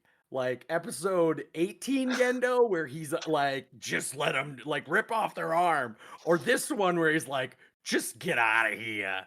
Like, you don't want to be a pilot? Get out of here. You're gonna run away from your problems again. Yeah. If I ever have to deal with someone like this, I want them to speak exactly like how you're speaking right now, Gary. Yeah, in this weird Get away from your accent thing. problems here. Get out of here. Yeah, I don't. That whole scene doesn't make sense. But also, as weird scenes in this show go, it's by in a heartbeat. Like, Steven? I found one of childish threats. That was one of the things Yes. levied against them. These are all criminal acts, childish threats. Little did you know that is why I've arrested my toddler. I don't even know, like, how long was that scene? Like, it seemed like it was like, okay, we got charges. You're here. I don't want to be a pilot. Get out of here. You're gone. And yeah. I kept a super quick scene. I tried to write down all like the main beats, and I feel like I had to rewind that scene a million times because it just is so rapid fire. Because he lists all the things, and then Shinji's only response is like, he's like, "What do you have to say for these crimes? I don't want to pilot it anymore. I want to leave." Okay, get out. We're probably not going to see each other ever again. Yep, I hope so. Such a good line from Shinji. And I think that's basically it. They're gone after that. Well, and I think one more, and I apologize. This is one more translation thing here. The English version says, "I'll go back to where you left me," and the Japanese version says, "I'll go back to my teacher's place." So it's I think the English version is significantly more brutal there. Like that's go back to where you left me, sort of. Yes. Yep, I forgot that line, but yeah, that is also a harsh one. Again, feeding into the whole Shinji running away versus being abandoned thing. Mm-hmm. Also, just a general conspiracy theory on production, and that is that trying to find a specific like wording, like I did, or like very difficult, because I think the creators of this show love to jam crap loads of in exposition and important details in a very quick scenes, and then whenever there's crickets, they'll stay there for like 30 seconds. God, but I love the cicadas. I love the cicadas. We don't have time cicadas for all at this night. talkie. We gotta get to the cicadas. Goddamn right. That's what this show is actually about. This is why I agreed to watch it, Gary, for the cicadas. Did we get any cicadas this episode? Speaking of bad running jokes, I don't think we did this time. I thought there was a very faint scene of them at one point, but then like it's like as the geofront explodes open or something like that. So you hear them for a minute and then they get disrupted by fighting. I could be thinking of 18 at one point. I guess I don't remember it, but I think maybe I while didn't he's put it waiting in on the my train notes. station. Could be. Anyway. Yeah. So, continuing on from the whole Shinji quitting, Gendo also immediately gets on the phone, like basically as Shinji's walking down the hall, is like, "Yep, delete that pilot's access." Officially designates Unit 1 to be piloted by the dummy plug from at this point. Or no, Ray is the official Unit 1 pilot, and then the dummy plug is the backup. No. Yep. Mm-hmm. Which is great to see because the Unit 1 rejects Ray right off the bat there, and then Gendo's like, "Are you trying to refuse me, huh?" She's like, Right. "Okay, something definitely more going on there for sure." Well, and I think so. Even before that, like it's jumping right into the fight. I had a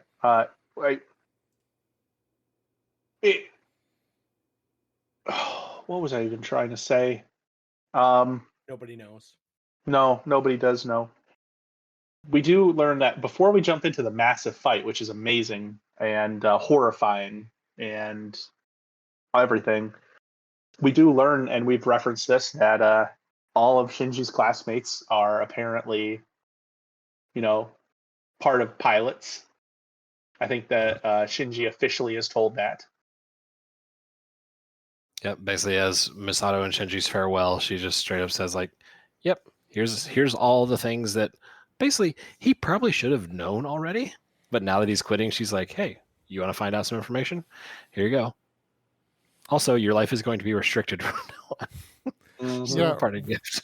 We get hints from Have that fun. too, of like he's talking on the phone to Kensuke there, and like Right? it just cuts off like, "Hey, this conversation is being monitored." I thought, to me, I read that as a different phone call. Like Kensuke calls and is like, "Oh, hey, I heard you're leaving.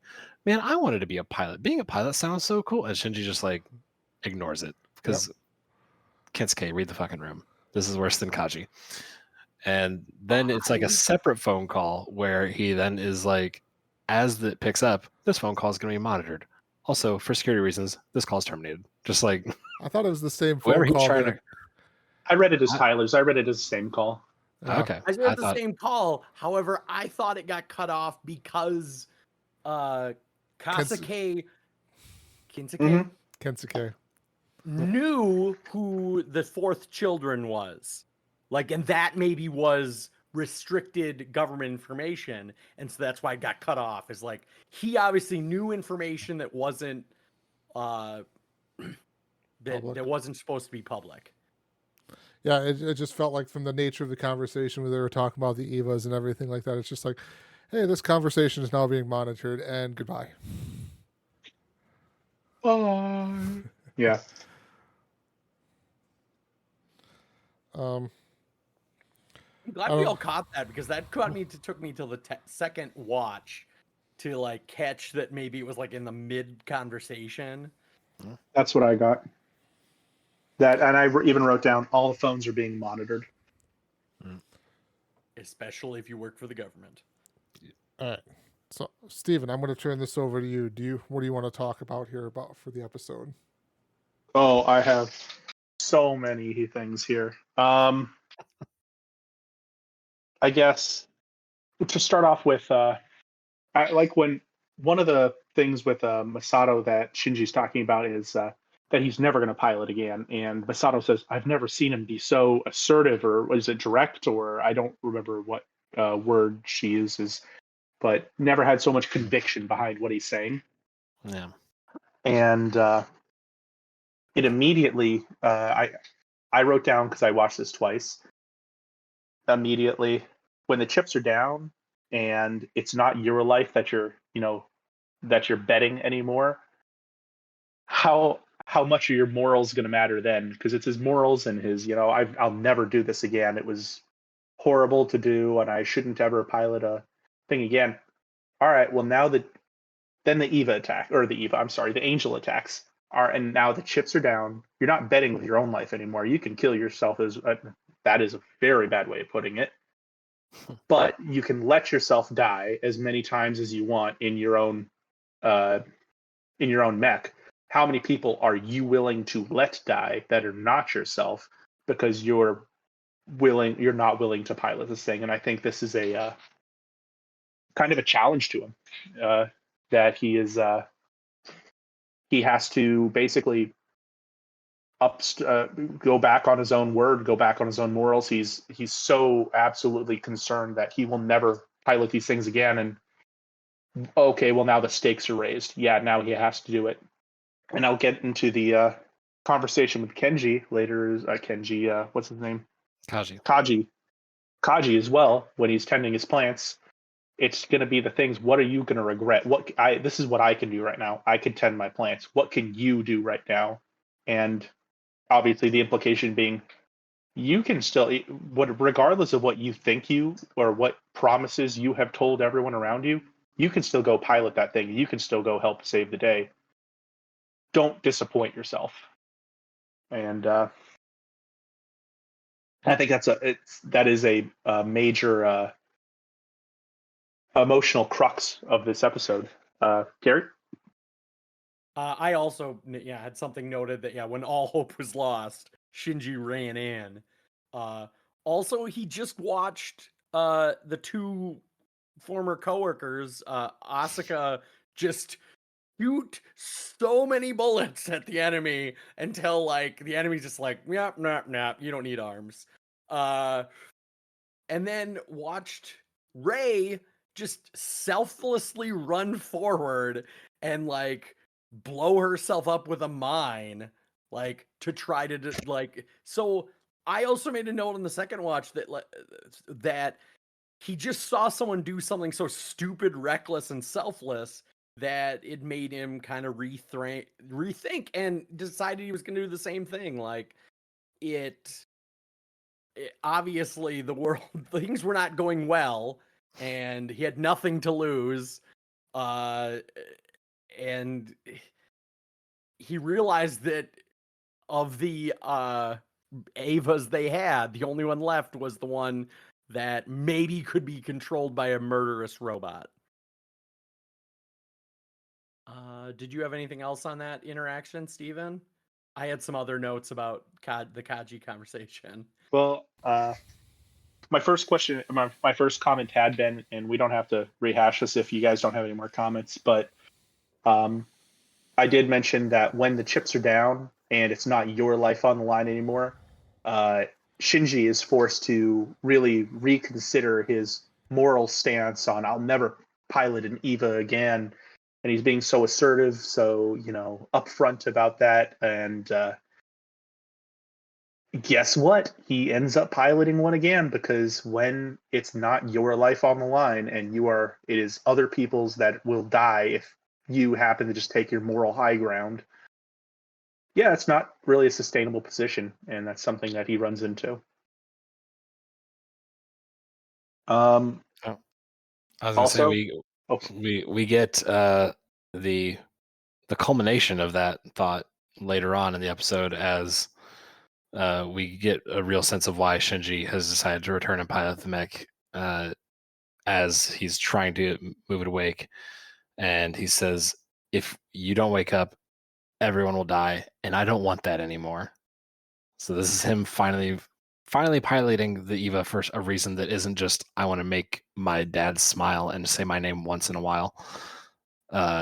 This is him finally deciding, I am going to protect people. These people are worth saving, and I'm the one who's going to be doing the saving of it. I'm the pilot of Unit 1. I'm Shinji Ikari. That's me. Mm-hmm. So the real turnabout from the start of the episode. We've seen him running away and floundering with his purpose throughout the whole series, and now it's finally feels like he's hopefully for good has found a purpose and a calling here, at least. It's in crunch time. Also, Unit 1 is mad at Gendo, is how I take this episode. And my idea is that with all the syncing done between Shinji and Unit 1 and Gendo's outright betrayal of Shinji in the last episode, Unit 1 is pissed at Gendo now too, and will only allow Shinji to pilot it. Will not allow Rei, will not allow dummy plug, nothing. And it's specifically because of Gendo. And I think Gendo says, this is because of me, or something like that. Or a rejection of me, I want to say.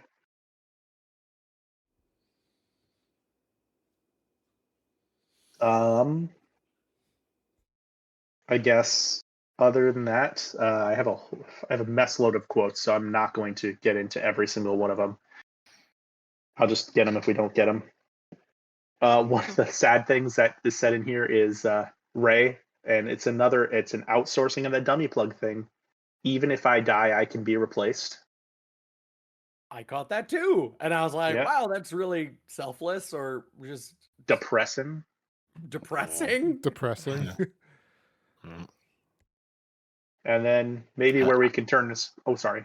I was gonna say I honestly didn't even think of the dummy plug from Ray's comments there. I just was thinking of all the other all the other children in the school. Yeah, like hypothetically, there's another Toji's. Everyone's replacement. So I thought of it as in context of the dummy plug. Sorry, go for it. It could be because she's been involved in the creation of the dummy plug as well. So yeah, that would make sense that she is thinking of that. So now that you guys say the dummy plug, I kind of get that part too. But then I know it had no basis in reality in what we've seen so far in the show, but it was just like, oh, maybe she could be cloned or something like that. Maybe that's what she's saying there. Could be. Rei from a different time comes back. I forgot.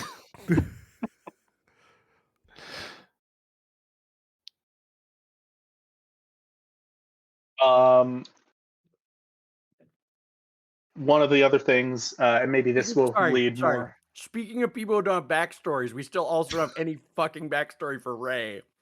Before we jumped off Rei, we do not. Kill someone. We know nothing about her backstory. It's because she's a time clone.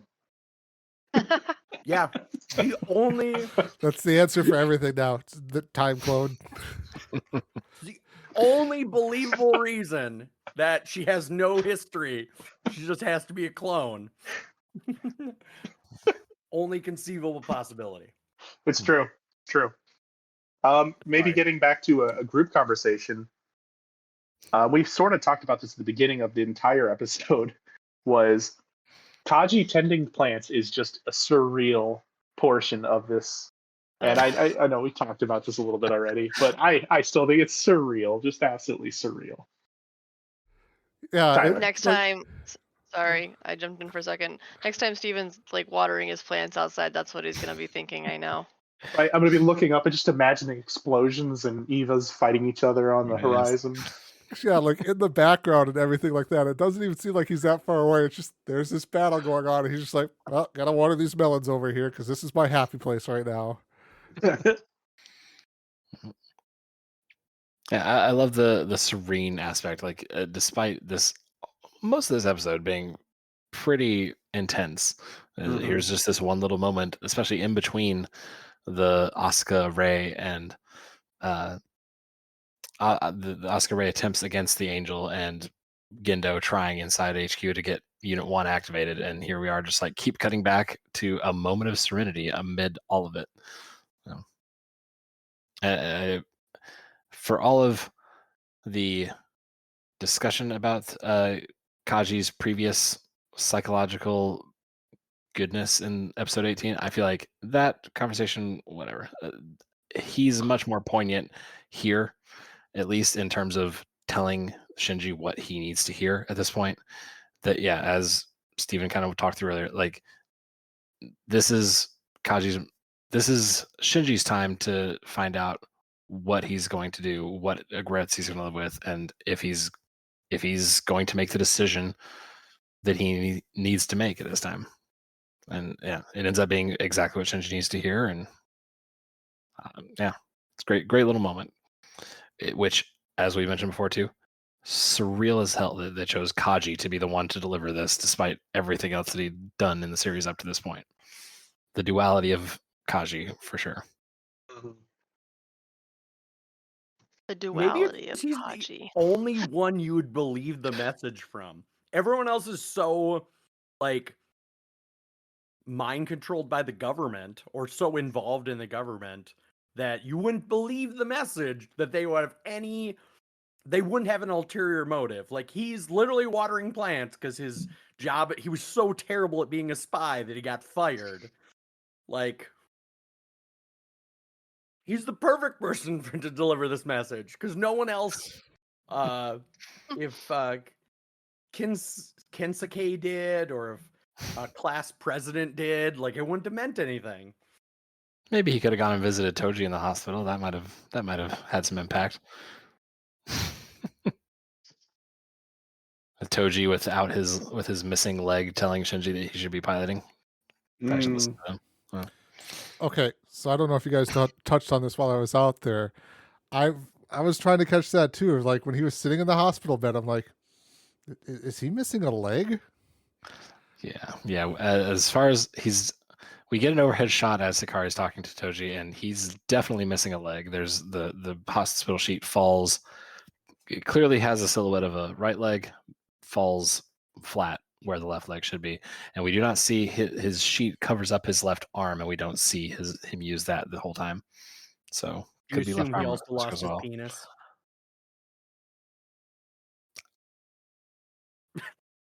I got everyone speechless. That was my goal. We're gonna continue on. It doesn't bear repeating. Okay, I'm fine with that. It's Gary being Gary here, basically.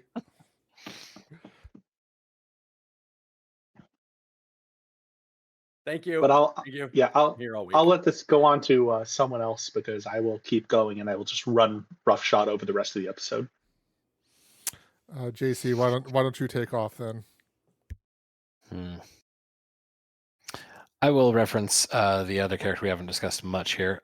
Asuka has some notable moments here. Despite technically being in the battle in episode 18, she just kind of gets a quick, like, we literally don't see her.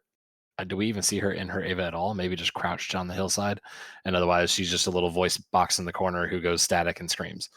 Here we at least see her fighting. She is fighting her ass off, trying to stop this angel. She's surrounded by a matrix room full of guns around her and just keeps pulling out more guns. Still is not doing it. She's just keeps going after her and says, I'm not going to lose again, damn it, not me. She has been struggling already, trying to prove her worth through her piloting of Eva, and here again, she fails. We start to see the Angel's use of its awesome ribbon attacks and just a great shot, like from basically overhead Kaji's melon farm. It just quickly lops off the arms, and she's in pain again. They sever the neural link, and she's about to charge into battle again without arms because she's needs revenge. She needs to show that she can do this fight. And just in time, they're able to sever the link right before her head of her Eva gets lopped off as well. So, Steven? I have a question for the group. What do you think is going to happen to her Eva now that it's been decapitated? You super glue that shit back together. Okay, honestly, I'm with Gary. They'll put that thing right back together. It's fine. Regardless of what we know now. Spent in this show understanding timelines of how long it takes to fix any of these Evas, or if anything is unfixable. I think it's just like Unit 0 was not ready yet for Rey. It was still being rebuilt. And that was what the early episodes were. Is like, we have a Unit 0, but it's being rebuilt right now. It maybe got destroyed. Sorry. That was my understanding. Everything can be rebuilt. Yeah, I honestly hadn't put any consideration to it. It was just one of those things that I assume that they have some way of fixing it. We know that there's definitely some sort of living-ish aspect to the Evas that we've seen so far, especially as we'll find out in this later bits here.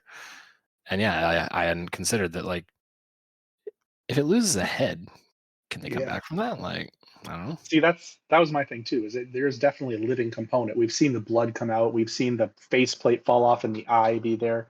and we've seen head wounds before. I don't think we have ever seen one of the Evas be decapitated or take a significant head injury. So that I might be wrong on that. I might be just not be remembering correctly. Didn't episode get decapitated in episode 0 or episode 1? It was one of the first episodes that it's stabbed. a spike basically through the entire skull. Yeah, and then it Right does through the the head. awesome But the blood thing spray out of just both. goes. But the thing just goes berserk at that point. I mean, so it's obviously not dead. I don't know if that's different than being decapitated. Who knows the physical structure of the Evangelions? When I saw it be decapitated, my mind went, "Oh shit!" So I didn't even consider it. They've just cleaned up so much other damage. They've been stabbed to the heart how many times and lost limbs, lost arms all the time. Right, it didn't really occur to me as a concern. Did Asuka get boiled to death, like when she went underground into the lava or something? She was warm, but then she just thermally expanded, and they rescued everybody. Everybody was happy after that, right? I thought her Ava was like being like basically got boiled to death in lava. Like I assume that would take some rebuilding. Who knows?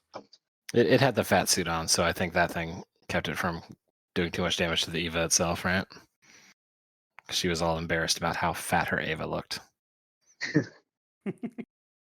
Women, am I right? Am I right?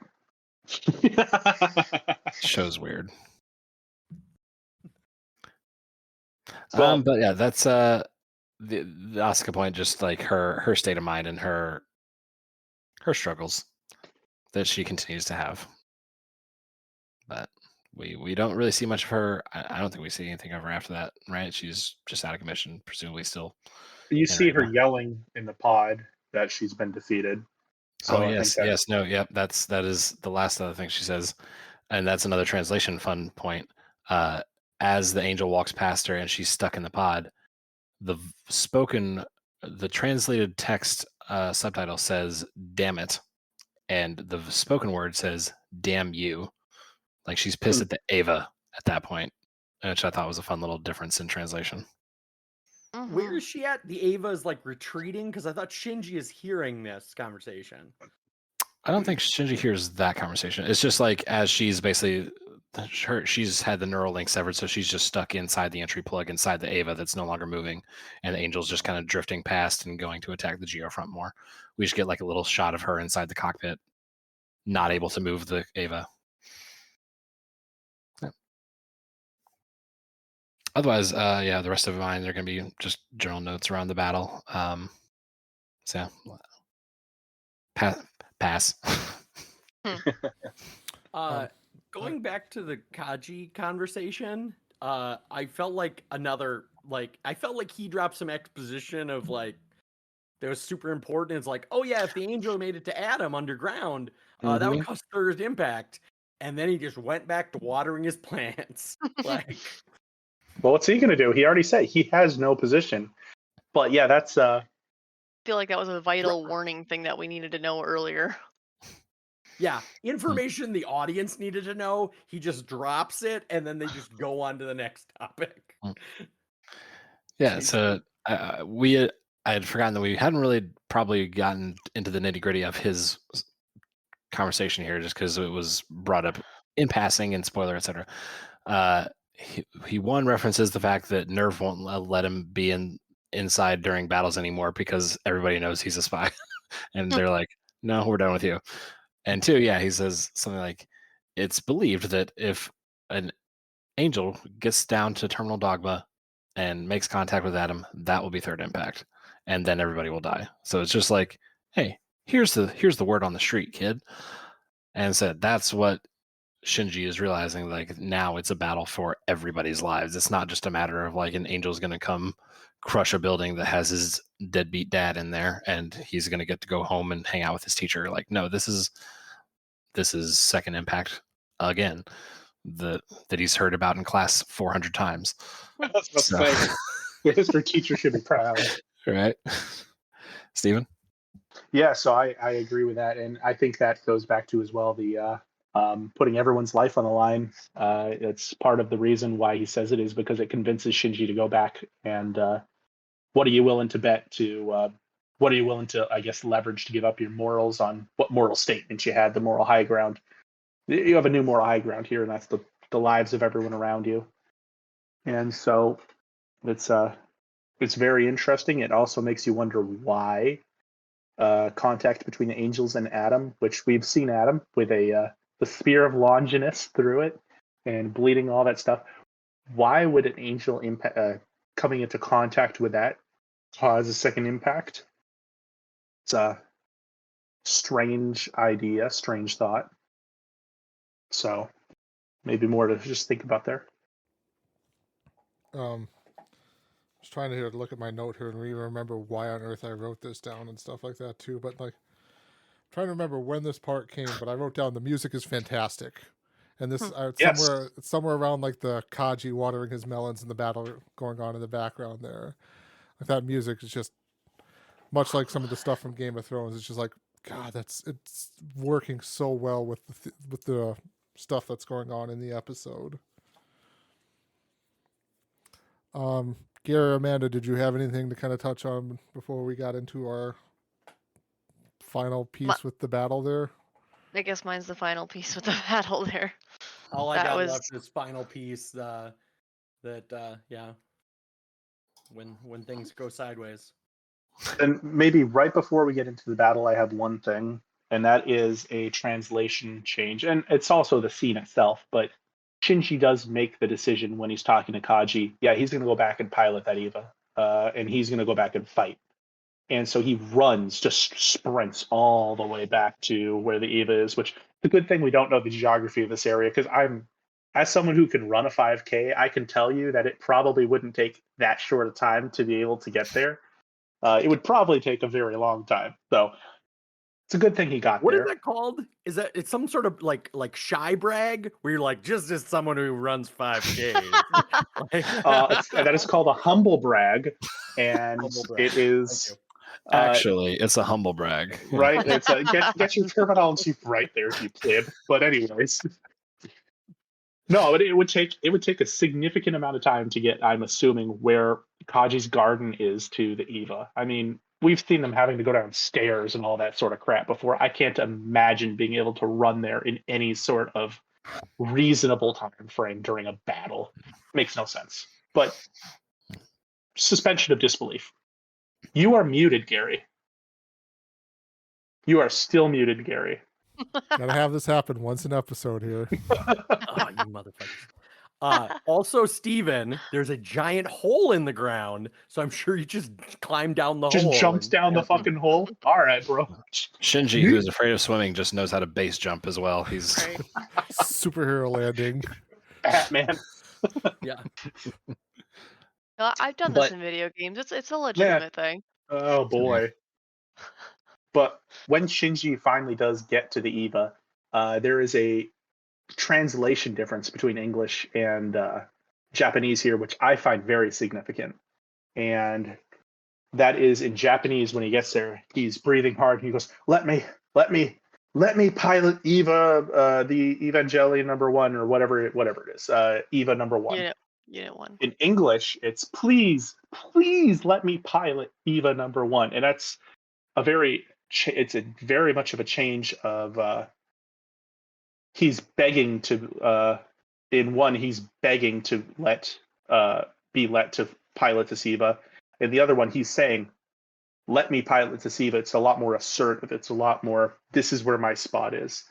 And I feel like the Japanese version does a better the let me pilot instead of please. Sorry, Did what? you watch the English version this time, Stephen? I watched both. Both. Nice. Another humble brag over here. Okay, Didn't you watch the episodes twice? Yeah, exactly. I did. I watched both the episodes twice, but I watched them to get more. Oh, listen to this humble brag English. over here. Yeah. Look at me. I watched in Japanese and in English. Woo! But it's just a significant difference between those two, the type of language and what it conveys as to what Shinji's feeling when he gets there. Is it him begging to be let back onto the Eva, or is it him saying, this is where I belong? This is my Eva. Let me pilot the Eva. Yeah, I do like the more forceful one because it kind of goes along with the part of like Gendo asks him, "Why are you here?" Because I'm the pilot of Unit 1. Yeah, I like confident Shinji. Yes. I wonder how much of that was done purposely and how much is just a translation difference, honestly. Because I think we discussed that, Shotzi, your dub is the same as the Netflix dub. I can't recall if there were variances there. Because I know that the Netflix dub was a redub, so there are even differences if you had watched it from earlier copies. And once they made the Netflix version, they redid the translations there as well. I can't remember. I thought we had some points where we found yours were the same as Netflix, but I could be wrong. Because you have a Blu-ray that you're watching it on that I think is. We'll have to pull out some comparisons here and verify for sure. But I remember listening to a previous podcast from another group, and they were discussing the original dubs and how there were language differences there. So I couldn't recall if this is a long tangent that is not necessary. Cut this out.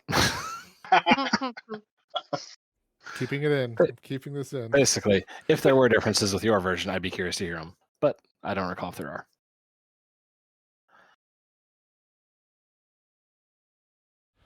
Well, let's just jump into the battle here then, and the actual just amazingness of. I mean, like you spoke of savagery there, Stephen, from that last one.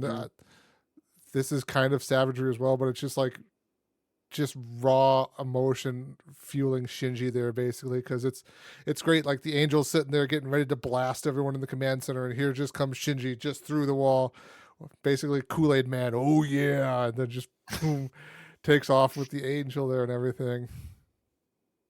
And Shinji comes in with a plan too. Like he just busts the freaking angel in the chin, drives him to the wall, and then immediately allows for Masato to launch him up into the back up into the, I guess, the ground area, the underground ground area. And so he came in with a specific plan, and I guess I had it on my notes as well. Shinji is savage now, and maybe this is where it came from in that previous episode, the savagery that the dummy plug shows. Because I don't know if it's right here or if it's a little bit later, but Shinji gets a savage look on his face. He's almost happy with the brutality that he is showing, and it's pretty freaking cool how powerful he is until he runs out of gas. Like the absolute worst time too. Yeah. Much gas to begin with. They must have had the car gassed up before he jumped in. Right, that was not 5 minutes. Well, remember, it is 5 minutes of low gain power, or if you're at full power, it's just 1 minute, I think, right? So I think it is fully in the animation right about 1 minute. Like they don't, you see the full power of the Eva for the entire battle there. And it is right as Shinji's basically trying to yank the face off the angel that we have that savage look. And it's terrifying. His eyes are narrowed, and he's just sweating. And I like that he also hasn't put on the suit here. He's just still basically wearing his little normal school clothes uniform. It just adds like an extra layer of raw sense to the scene. Yeah. He didn't have time after the 5K.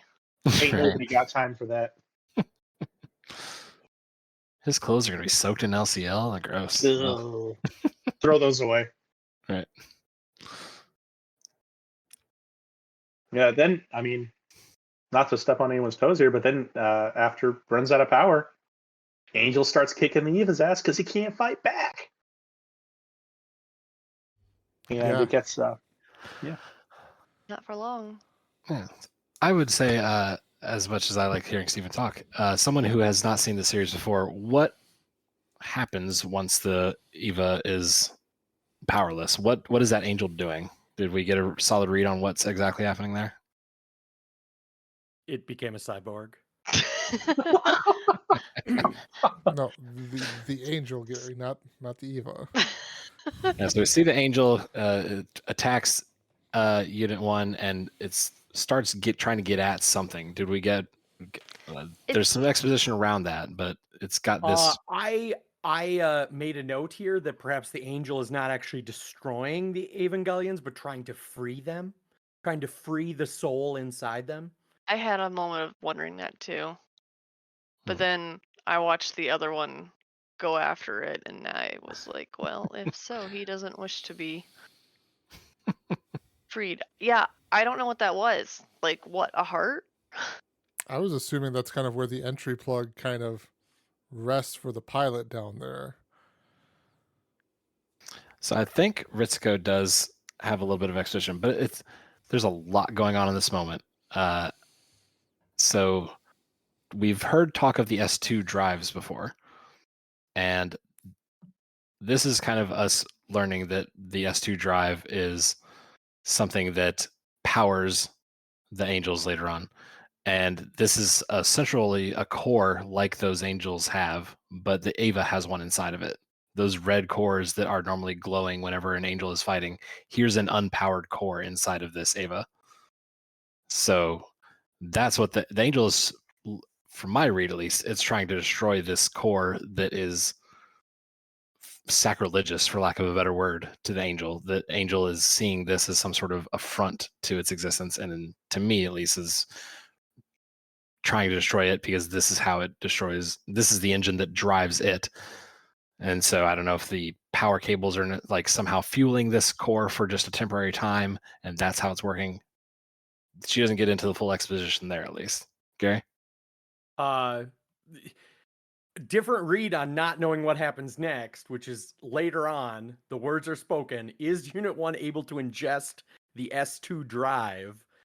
I read that as meaning that the angel is the technology that is the S2 drive itself. Like that, whatever this, they just called it the S2 drive, pretending as if it was something technological, but in fact, it is the angel. Like it is some soul inside the angel that powers it is what it's eating. The Evangelion is literally eating the angel to gain its power. That's how I read it. See, okay, first of all, again, kept on saying, I don't understand what is happening, because I still don't understand what was happening. And I can see your guys' faces, which is, it's hilarious to see you being like, oh, interesting, you guys have these thoughts, do you? I don't know what you're talking about here. So, and it's I don't want to sound like a complete idiot when I get it completely wrong, but I was sitting here watching Just this accept it. Just accept Evangelion come alive, and like Ritsuko makes a comment at one point about the armor, and that actually was kind of relieved to hear. The armor wasn't just armor; it was holding them in. It was like restraining them or something. Point of order. Point of order. This was denied. Real quick. No. This was just another change between the Japanese and English versions. In the English version, she says those aren't just armored plates. In the Japanese version, it says those are not armored plates. So two differences there. Because continue. I did make a comment early on in this podcast about like, why is it purple? And now I'm like, oh, well, I mean, I still don't have an answer to the coloring, but I was like, hey, I pointed this out. What the hell's with this armor? Is it armor? Is it something else? Is it holding it in?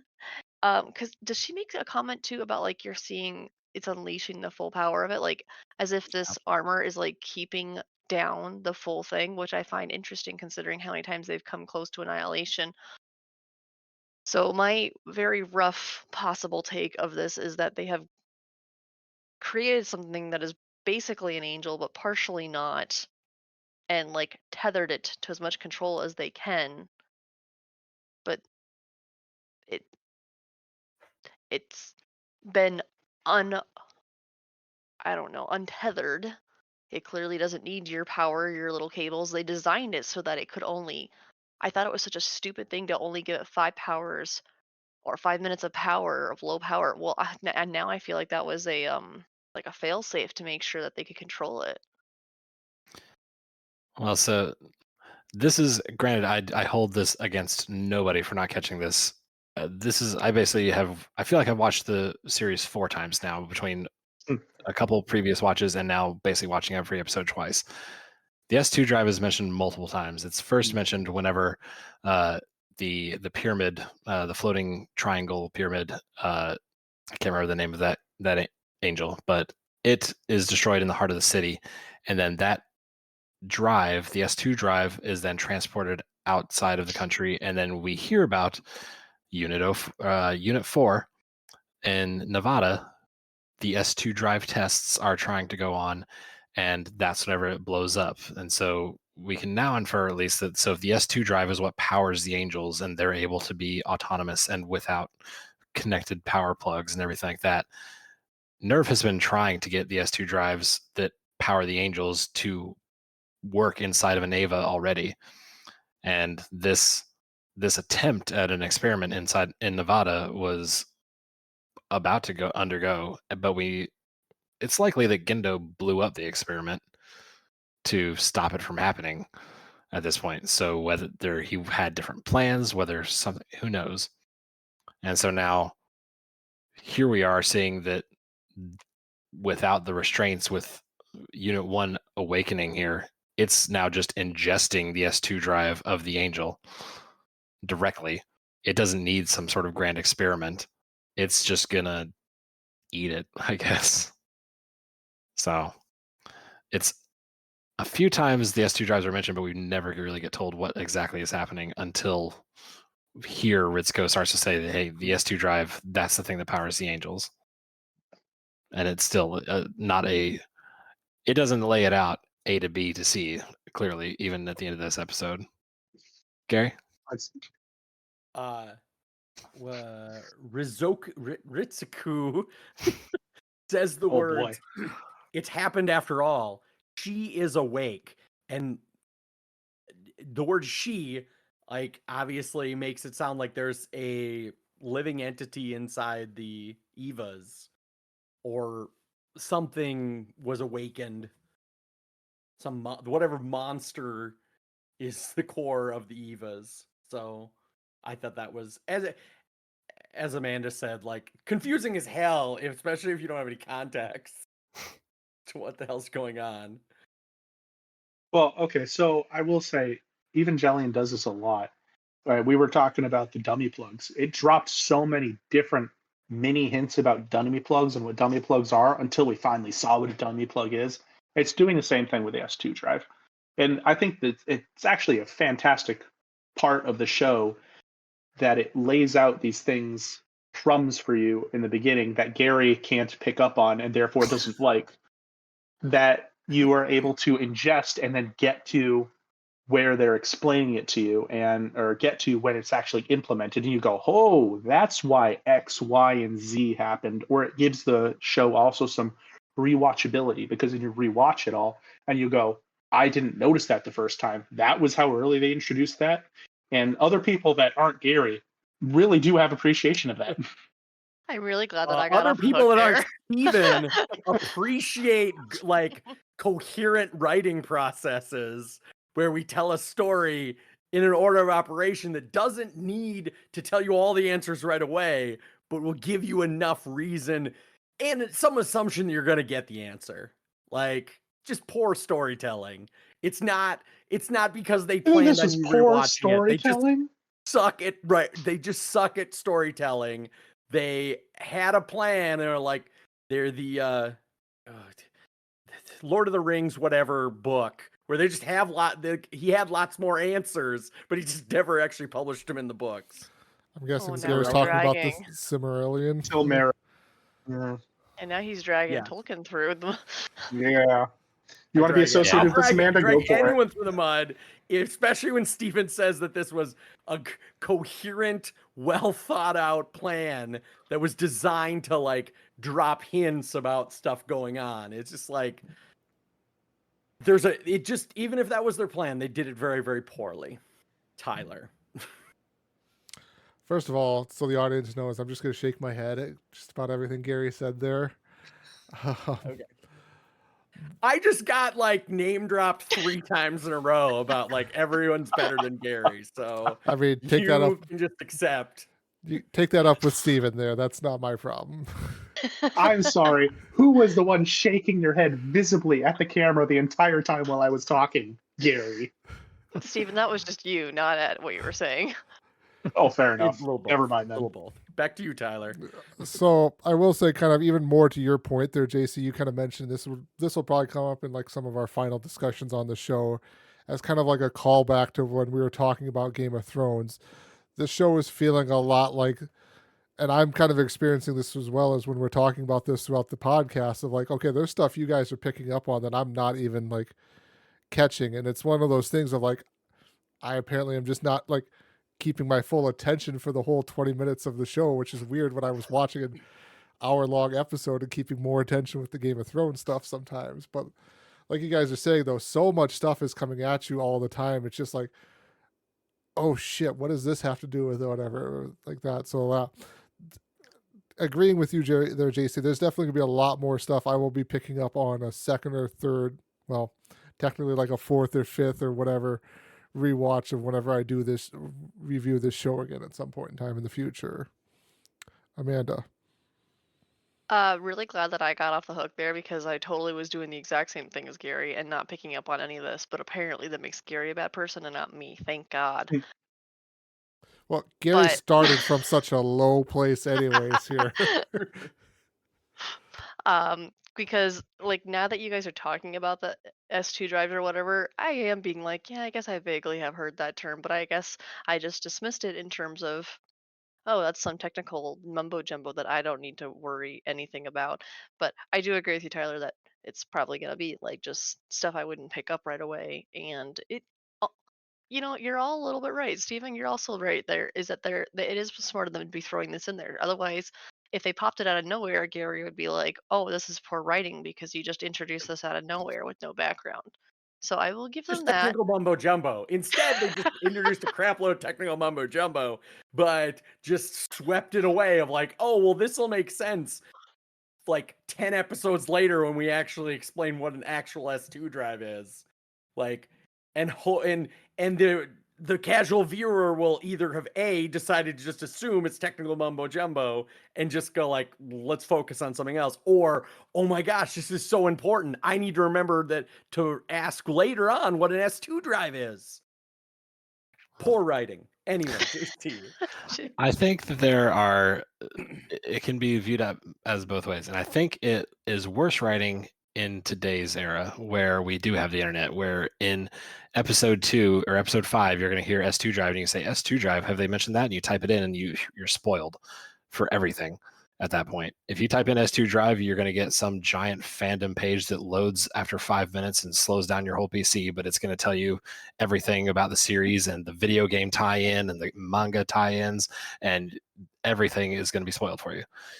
Back in the day, whenever it was just a show that came on once a week and you could go talk like, oh, the S2 drive, have they mentioned that? Like, oh no, I've been paying a bunch of attention. It's not the S2 drive. I recorded it and I've watched it up the whole series up to the 5 episodes now.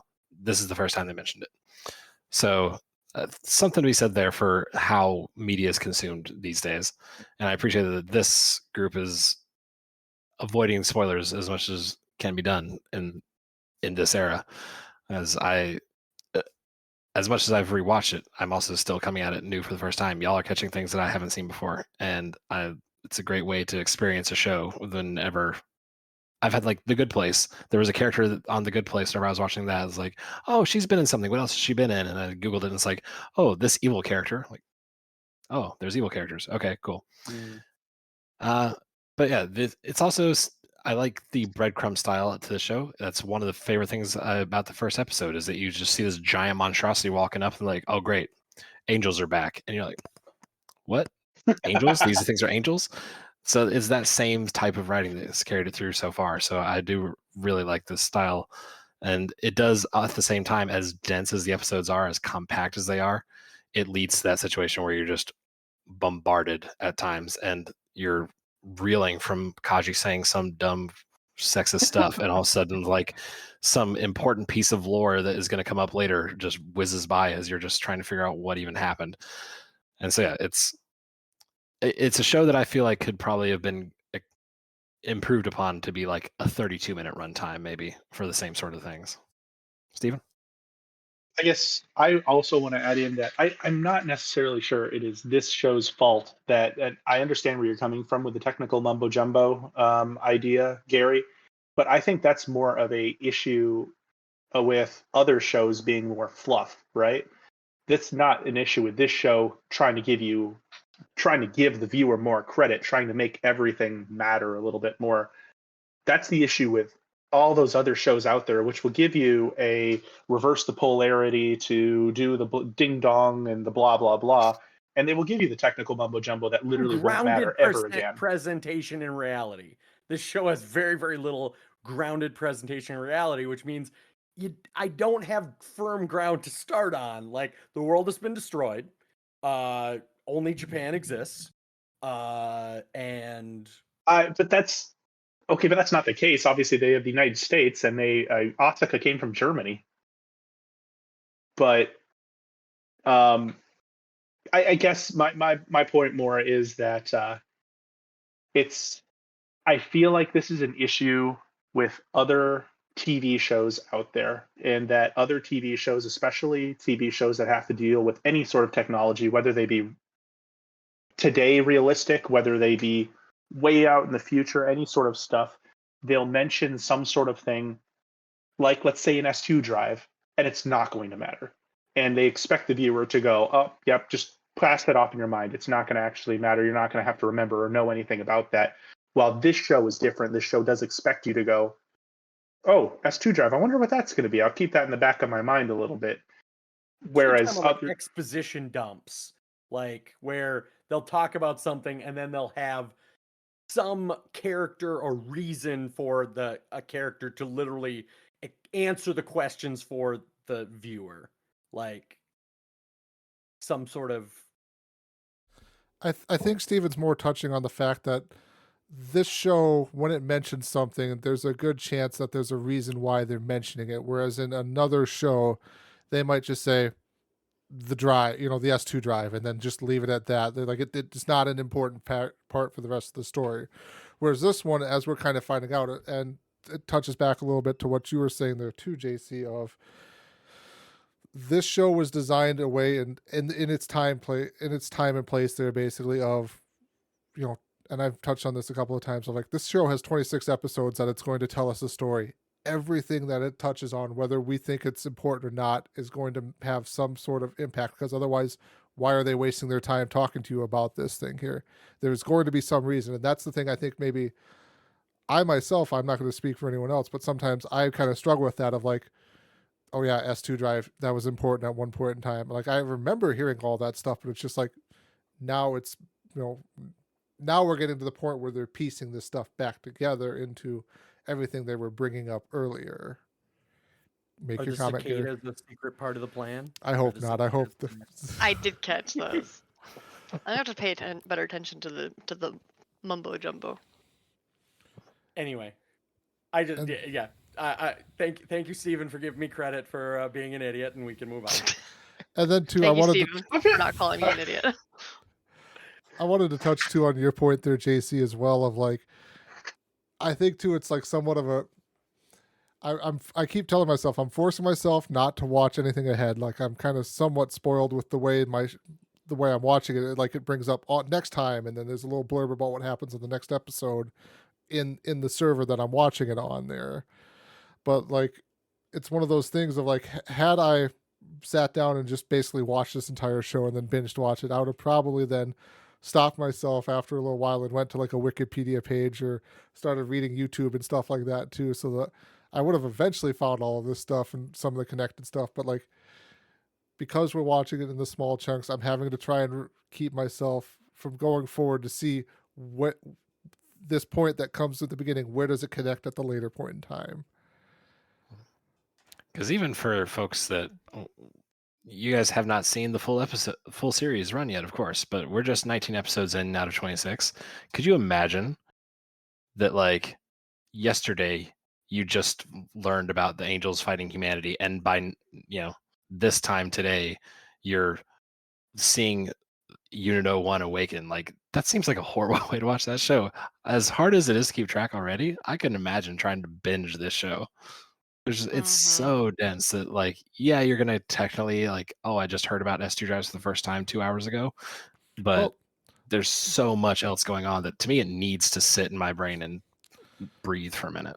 Well, I think though there's then the two though of like you're enjoying the show for what it's presenting to you, but then when you actually if you binge it, you're enjoying the show for what it's kind of presenting there for the most part, but then when you actually stop and allow yourself to think about it more, you're getting that deeper knowledge, which is what something I think we're all kind of learning with this podcast of just like there's more to it than just giant robots fighting these giant air quotes angels. That is a nice thing about this podcast is like I have realized before that if I slow myself down in a series and like let myself enjoy it, I enjoy it. I look forward to it. But like this forces me to slow it down even more. I wouldn't binge the whole thing in a day and a half. I don't generally do that. But I would probably go 3 or 4 or 5 episodes before I would stop and pause. And I feel like that's just inhaling it and not really I mean, I don't understand it now and I'm taking it nice and slow. So, but you guys catch so much more than I don't. So and they're interesting points too. So it's things to watch out for the next episodes. Which I don't know how they're going to top these two. So this is going to be interesting.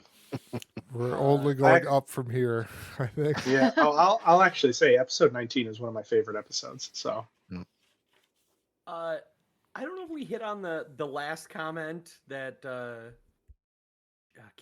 Kenji says in the ending of like Seely isn't going to like this. I don't know. Is that person been introduced? Sele is the color council, as we refer to them. Yeah, so they're that shadow organization that Gendo keeps talking if I would to. have scrolled down on my page of names and information, I thought it was a person. Sorry. No worries. Okay. Yeah, Kaji seems to be clear. Like, even though he's not involved with NERV's communications or anything, he just sees he's looking out from his garden going like, oh yeah, the awakening and liberation of Unit 01. Like he recognizes what's going on, so he's not that bad a spy, I guess. he's aware of the potential for this to be happening. And I think this is one of the like 3rd or 4th time that we get an ending of Gendo saying it's begun or something to that extent. Like, all right, how many times does this have to begin, Gendo? How many times? Oh, speaking of Gendo, I missed a note in my last episode, which is that Gendo's glasses seem to be getting brighter white and more like epic in every single episode. Yeah, there's just more like headlights of sunglasses. That's how you can tell he's becoming more evil. Yeah, he's freaking me out. Also, in the last episode, there was a side view of his face, and I was like, oh, this is the first time maybe I've seen the side of his face. He's just like always cringing, angry, and like has headlight eyes. Yeah, every now and then it's just like, oh yeah, he has a chin strap. I keep forgetting that. Weird. Yeah. One other point I think to mention is Maya remarking that the sync rate for Shinji is over 400% by the time that it goes berserk. So they were already struggling to reach 100%. I can't remember what Shinji's highest score was, but he was already getting high marks before. But now 100% synced with Aniva? There's going to be some questions. 400%? Something's going to happen. Steven? Yeah. Well, and as soon as they hit that 400% mark as well, something that they happen is the Eva literally rips off the little super paper thing off of the angel and uses it to rebuild its own arm, which was something. Don't know what it was, but it was something. Gary? I'm pretty sure that when your computer says that you have 400% of something, either A, you're bad at math, or B, what you used to think was 100% synchronization was actually 25% synchronization. So you were literally at like 5 to 10% synchronization for most of these episodes. Amanda. I did remember in the very first episode when we first meet the Eva that like it instinctively like defends Shinji, and I was just like wondering about that because we know he's got a high sync right now. He's 400%. What is the bond here that is created? Because now we know that this is a living creature. It's not just some machine that happens to be in tune with him. Yeah, and then like speaking of some of the stuff with the Eva there, like when it regrows its arm, I could tell it has fingernails on its fingers there, which is interesting. Weird. As It's a human weird. arm. I Yeah. hate Yeah, it. it's like a human looking arm for sure. But then I also noticed here too, like I'm calling it a she here because that's what everyone else called it. It takes on like this primal fighting pose that's kind of like this weird like person on all four legs or something like that. Yeah, like primate like, yeah, just like a primate, gorilla or something like, yeah, especially with the far out shot of the mist behind it and the glowing eyes. It looks feral. It's so wild. Right, and anyone with cats, you've seen those glowing eyes in the dark where you have to wonder for a second if you've got a tiny like demon in your house or just, that's just the eyes. And then like there's always glowing eyes on on these Avas.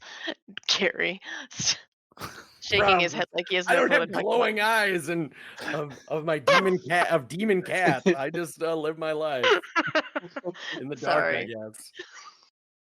Like there's been glowing eyes on the Avas all this time, but not until that point did I be like there was a moment when he's like crouched over and eating the angel. Then he looked back and I was just like, oh, that's the moment where you do walk out there and you see the glowing eyes and you're like, sorry to disturb you. I will walk away.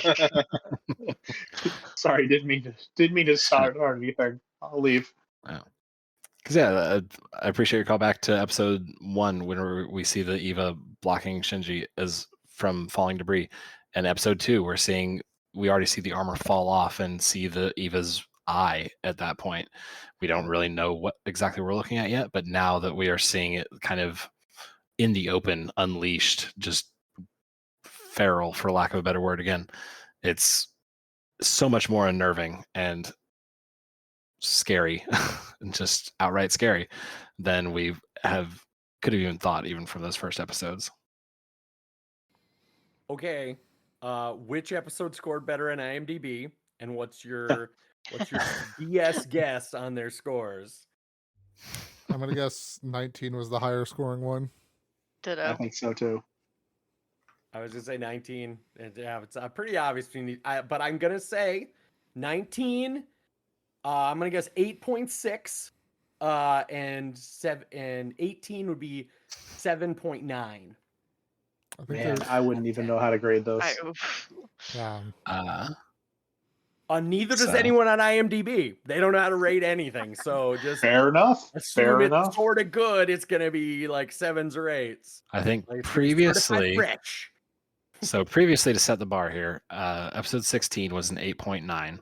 That was previously the highest rated episode we'd seen. So does that change your score rating? Yes, it does. Yes. 9.2 and 8.5. 9.2 and 8.5? Those are mine. For 19 and 18, I assume. Yes. Yeah, 19, 18. Okay. 9.5 and 9 solid. So 18 is slightly lower than 16. 18, but still at that 9 point. Well, 16 was 8.9, so it's slightly above. 8.9? Right. 8.9 was 16. 9.1? Nope. I haven't said 8.9. Nope. Yeah, then okay, so slightly above, like the 9 right. range. 9 and 9. Okay, then maybe 9.4 instead of 9.5. All right. Well, before it gets to be 2 a.m., does anybody else have a guess here? No, I'm not going to bother to guess. I'm not. I'm willing to let you just tell me. So episode 16 is an 8.9. Episode 18 comes in at 9.0 even. Oh. Hey, Gary. And episode 19, so close, 9.3. You were working your way down there. Oh, I was going the right 9.3 was mine, direction though. and I didn't. There you go. Yep. Steven got 9.3. So yeah. Split the difference, Gary. We'll split the difference. Okay. I think. Let's see here. Um, I had one more little meta comment that I wanted to make. Go ahead if you have something else. I just wanted to quickly call out here too. I noticed this: the end credits were in black and white. Yes. Yep. That was A very cool little moment. I don't ever watch the end credits, so I did not see that. Yeah, it always skips for me. Again, is this just gonna be like one of those Tyler things where I sit there and watch the introduction of Game of Thrones and we tell you guys that these places are in there now? And then it becomes your job. The too. introduction Like, of Game I of Thrones, expect you to tell me. I don't bother watching it because I assume Tyler can tell me. Yeah, Tyler will tell us. The introduction of Game of Thrones, I actually care about. The introduction of this show, I just skip. I actually do skip the introduction now because just the music's on my playlist anyway, so I only watch it. So it doesn't ever change, so I don't really. I just want to get to the guts of the episode because usually I'm like trying to crunch in watching the entire episode in like the exactly 20 minutes. I will say, Shotzi, I think you referenced the next time on. Did you want to discuss that at all for this episode here? I'll let everybody else kind of like. No, so I know there's like the next time on part that shows up like after the credits and stuff, but like when I get to my menu of what I'm watching here, the next episode is right there with the little text blurb underneath it there. Okay. And so I've I don't know if also anybody else watched the after credits a little bit, where normally it's all Misato just being super happy, like, oh, next time on this, we're gonna do some battles with this angel, and there's fan service every single time, which is amazing. This, go ahead. It's like a lit cigarette in an ashtray, and like, is there a drink sitting there or something? There's like, just a single shot, of just a drink and an ashtray sitting there, and she just talks about how like Shinji's high sync rate has led to some stuff. I honestly can't even remember the text because then after a little bit, a hand comes in and drops a pill on the windowsill next to the drink and ashtray. That's the whole shot. You don't get any other scenes from the episode coming up or anything like that. It's just it's a, especially after the black and white credits, it's a very weird follow up. But yeah, very fun. I will say that as Netflix maybe sort of ruins that, as you know, if you get used to like binging a show, it's like, oh, we're gonna jump to the next episode. It's like, well, for shows that 100% either, try to add something after the credits or try to like consider the credits as the full elapsis of the episode, like Netflix does this show a disservice by like jumping away right away. Yep, got to be quick on that watch credits or else you're suddenly back to becoming Legend Young Boy. Yeah, I got that same problem with my Plex viewing of it. Maybe that's just me. I don't like actually watching the credits of almost any TV show unless it just has a banger song going on in it. I don't want to see any preview. I don't want to know any preview. I want zero information about what I'm going to go into. Like this for the podcast, I think I don't even think I knew about it right away, but I think like somebody else mentioned the next time on, or I think it was JC was like, and fan service. And I was like, okay, now I need to know what the hell's happening after the credits. Because he's like, there's fan service? I gotta watch this. Is so, especially on early episodes, it's just like super high, cheery, like just and isn't even give a good tonal understanding of the next episode. Like it's very, very tone deaf to like what the next episode is. So you can't even get a good read. I don't know. I think even on a binge watch, I think that would still have value. It's like next time on, and then just like jump into the song for the next episode. Like, I don't know. I think I understand not wanting to watch credits. I believe credits should exist because people deserve credit for their work. But also, I understand that people are just there to watch the show. Yeah, it purely depends on what the show is and how they do the credits and my mental state at the time. And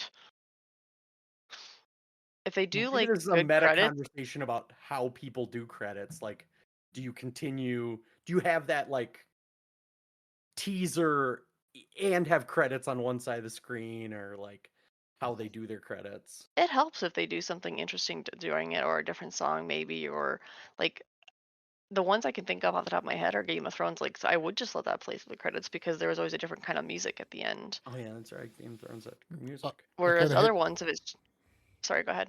I was gonna say I kind of hate it now though. Like the Marvel shows that I watch on Disney Plus, they once in a while will have something at the end of the credits there, but I don't know ever what episode it is. So here I am, fast forwarding through the credits, and then I get to the part where the different languages. Here's those actors. I'm like, oh great, there's no end credits here. So They, you know, they take it too far.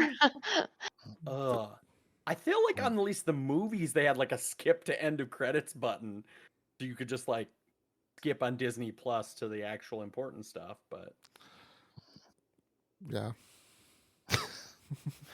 no. I was gonna say too, Shotzi, your version, is it like just a little somber piano thing at the end of the credits, or Yeah. So the original Evangelion had a jazz number called "Fly Me to the Moon" as the end credit song. What? Right. That sounds And so much different- better. Oh, you And talked different about that, didn't different you? episodes would have like different renditions of it. So I honestly I've never seen a full episode with that version in the wild, but yeah, you can look up the original versions of some of the endings and kind of see. That probably might grab folks more, that like once you have like a somber episode like this, that it's gonna have a different version of "Fly Me to the Moon." Some episodes I recall would like have no song at the end to compare to, so then it would just stand out for its starkness there. But Is that yeah, like probably a licensing issue then? When it I'm went guessing to so. later That yeah, versions? that they would have to get 26 different versions of this song licensed, and whatever. We'll just have someone just bang on a piano randomly, call it somber. And not that I'm saying people should not have credit for their probably well thought out music. Following off of Gary's creditation discussion. Also, I realized I was like, people need credit, and then I was like, but you should probably skip through all the credits on Marvel movies. And I was like, yeah, but it takes. It is atrocious how many people it takes to make a Marvel movie. Like A lot. Yeah. I just want to be one of those people someday. I want to be a very just someone who's getting credit for something, but working for some third party company that just designs pens for the desktops of the show. The second assistant to the third manager to the third hand grip. The pen designer, number 3. All right, so I think it sounds like we're wrapping up the end of this episode here. That's right. We are still recording here, everyone. JC, what are we looking forward to next time? Next time is another 2 episode set. We'll start with episode 20, Weaving a Story 2, Oral Stage, or Of the Shapes of Hearts and Humans. And episode 21, He Was Aware That He Was Still a Child, or The Birth of NERV. Well, there we go. I'm intrigued by an episode called The Birth of NERV. Maybe it'll actually explain some backstory of what the hell this evil organization is. Nope, not at all. See. It's just gonna be a song and dance number. It's gonna be the beach number, the beach one episode. Beach, with lots of cicadas. Oh. He's not having it. Not having it. Okay. I'm guessing he had to jump off. Yeah. Anyway. Yeah, possibly there. Well, anyways, here we will take that as our cue to call it an episode here. We thank everybody for listening. We hope you have a good one. Until next time. Bye.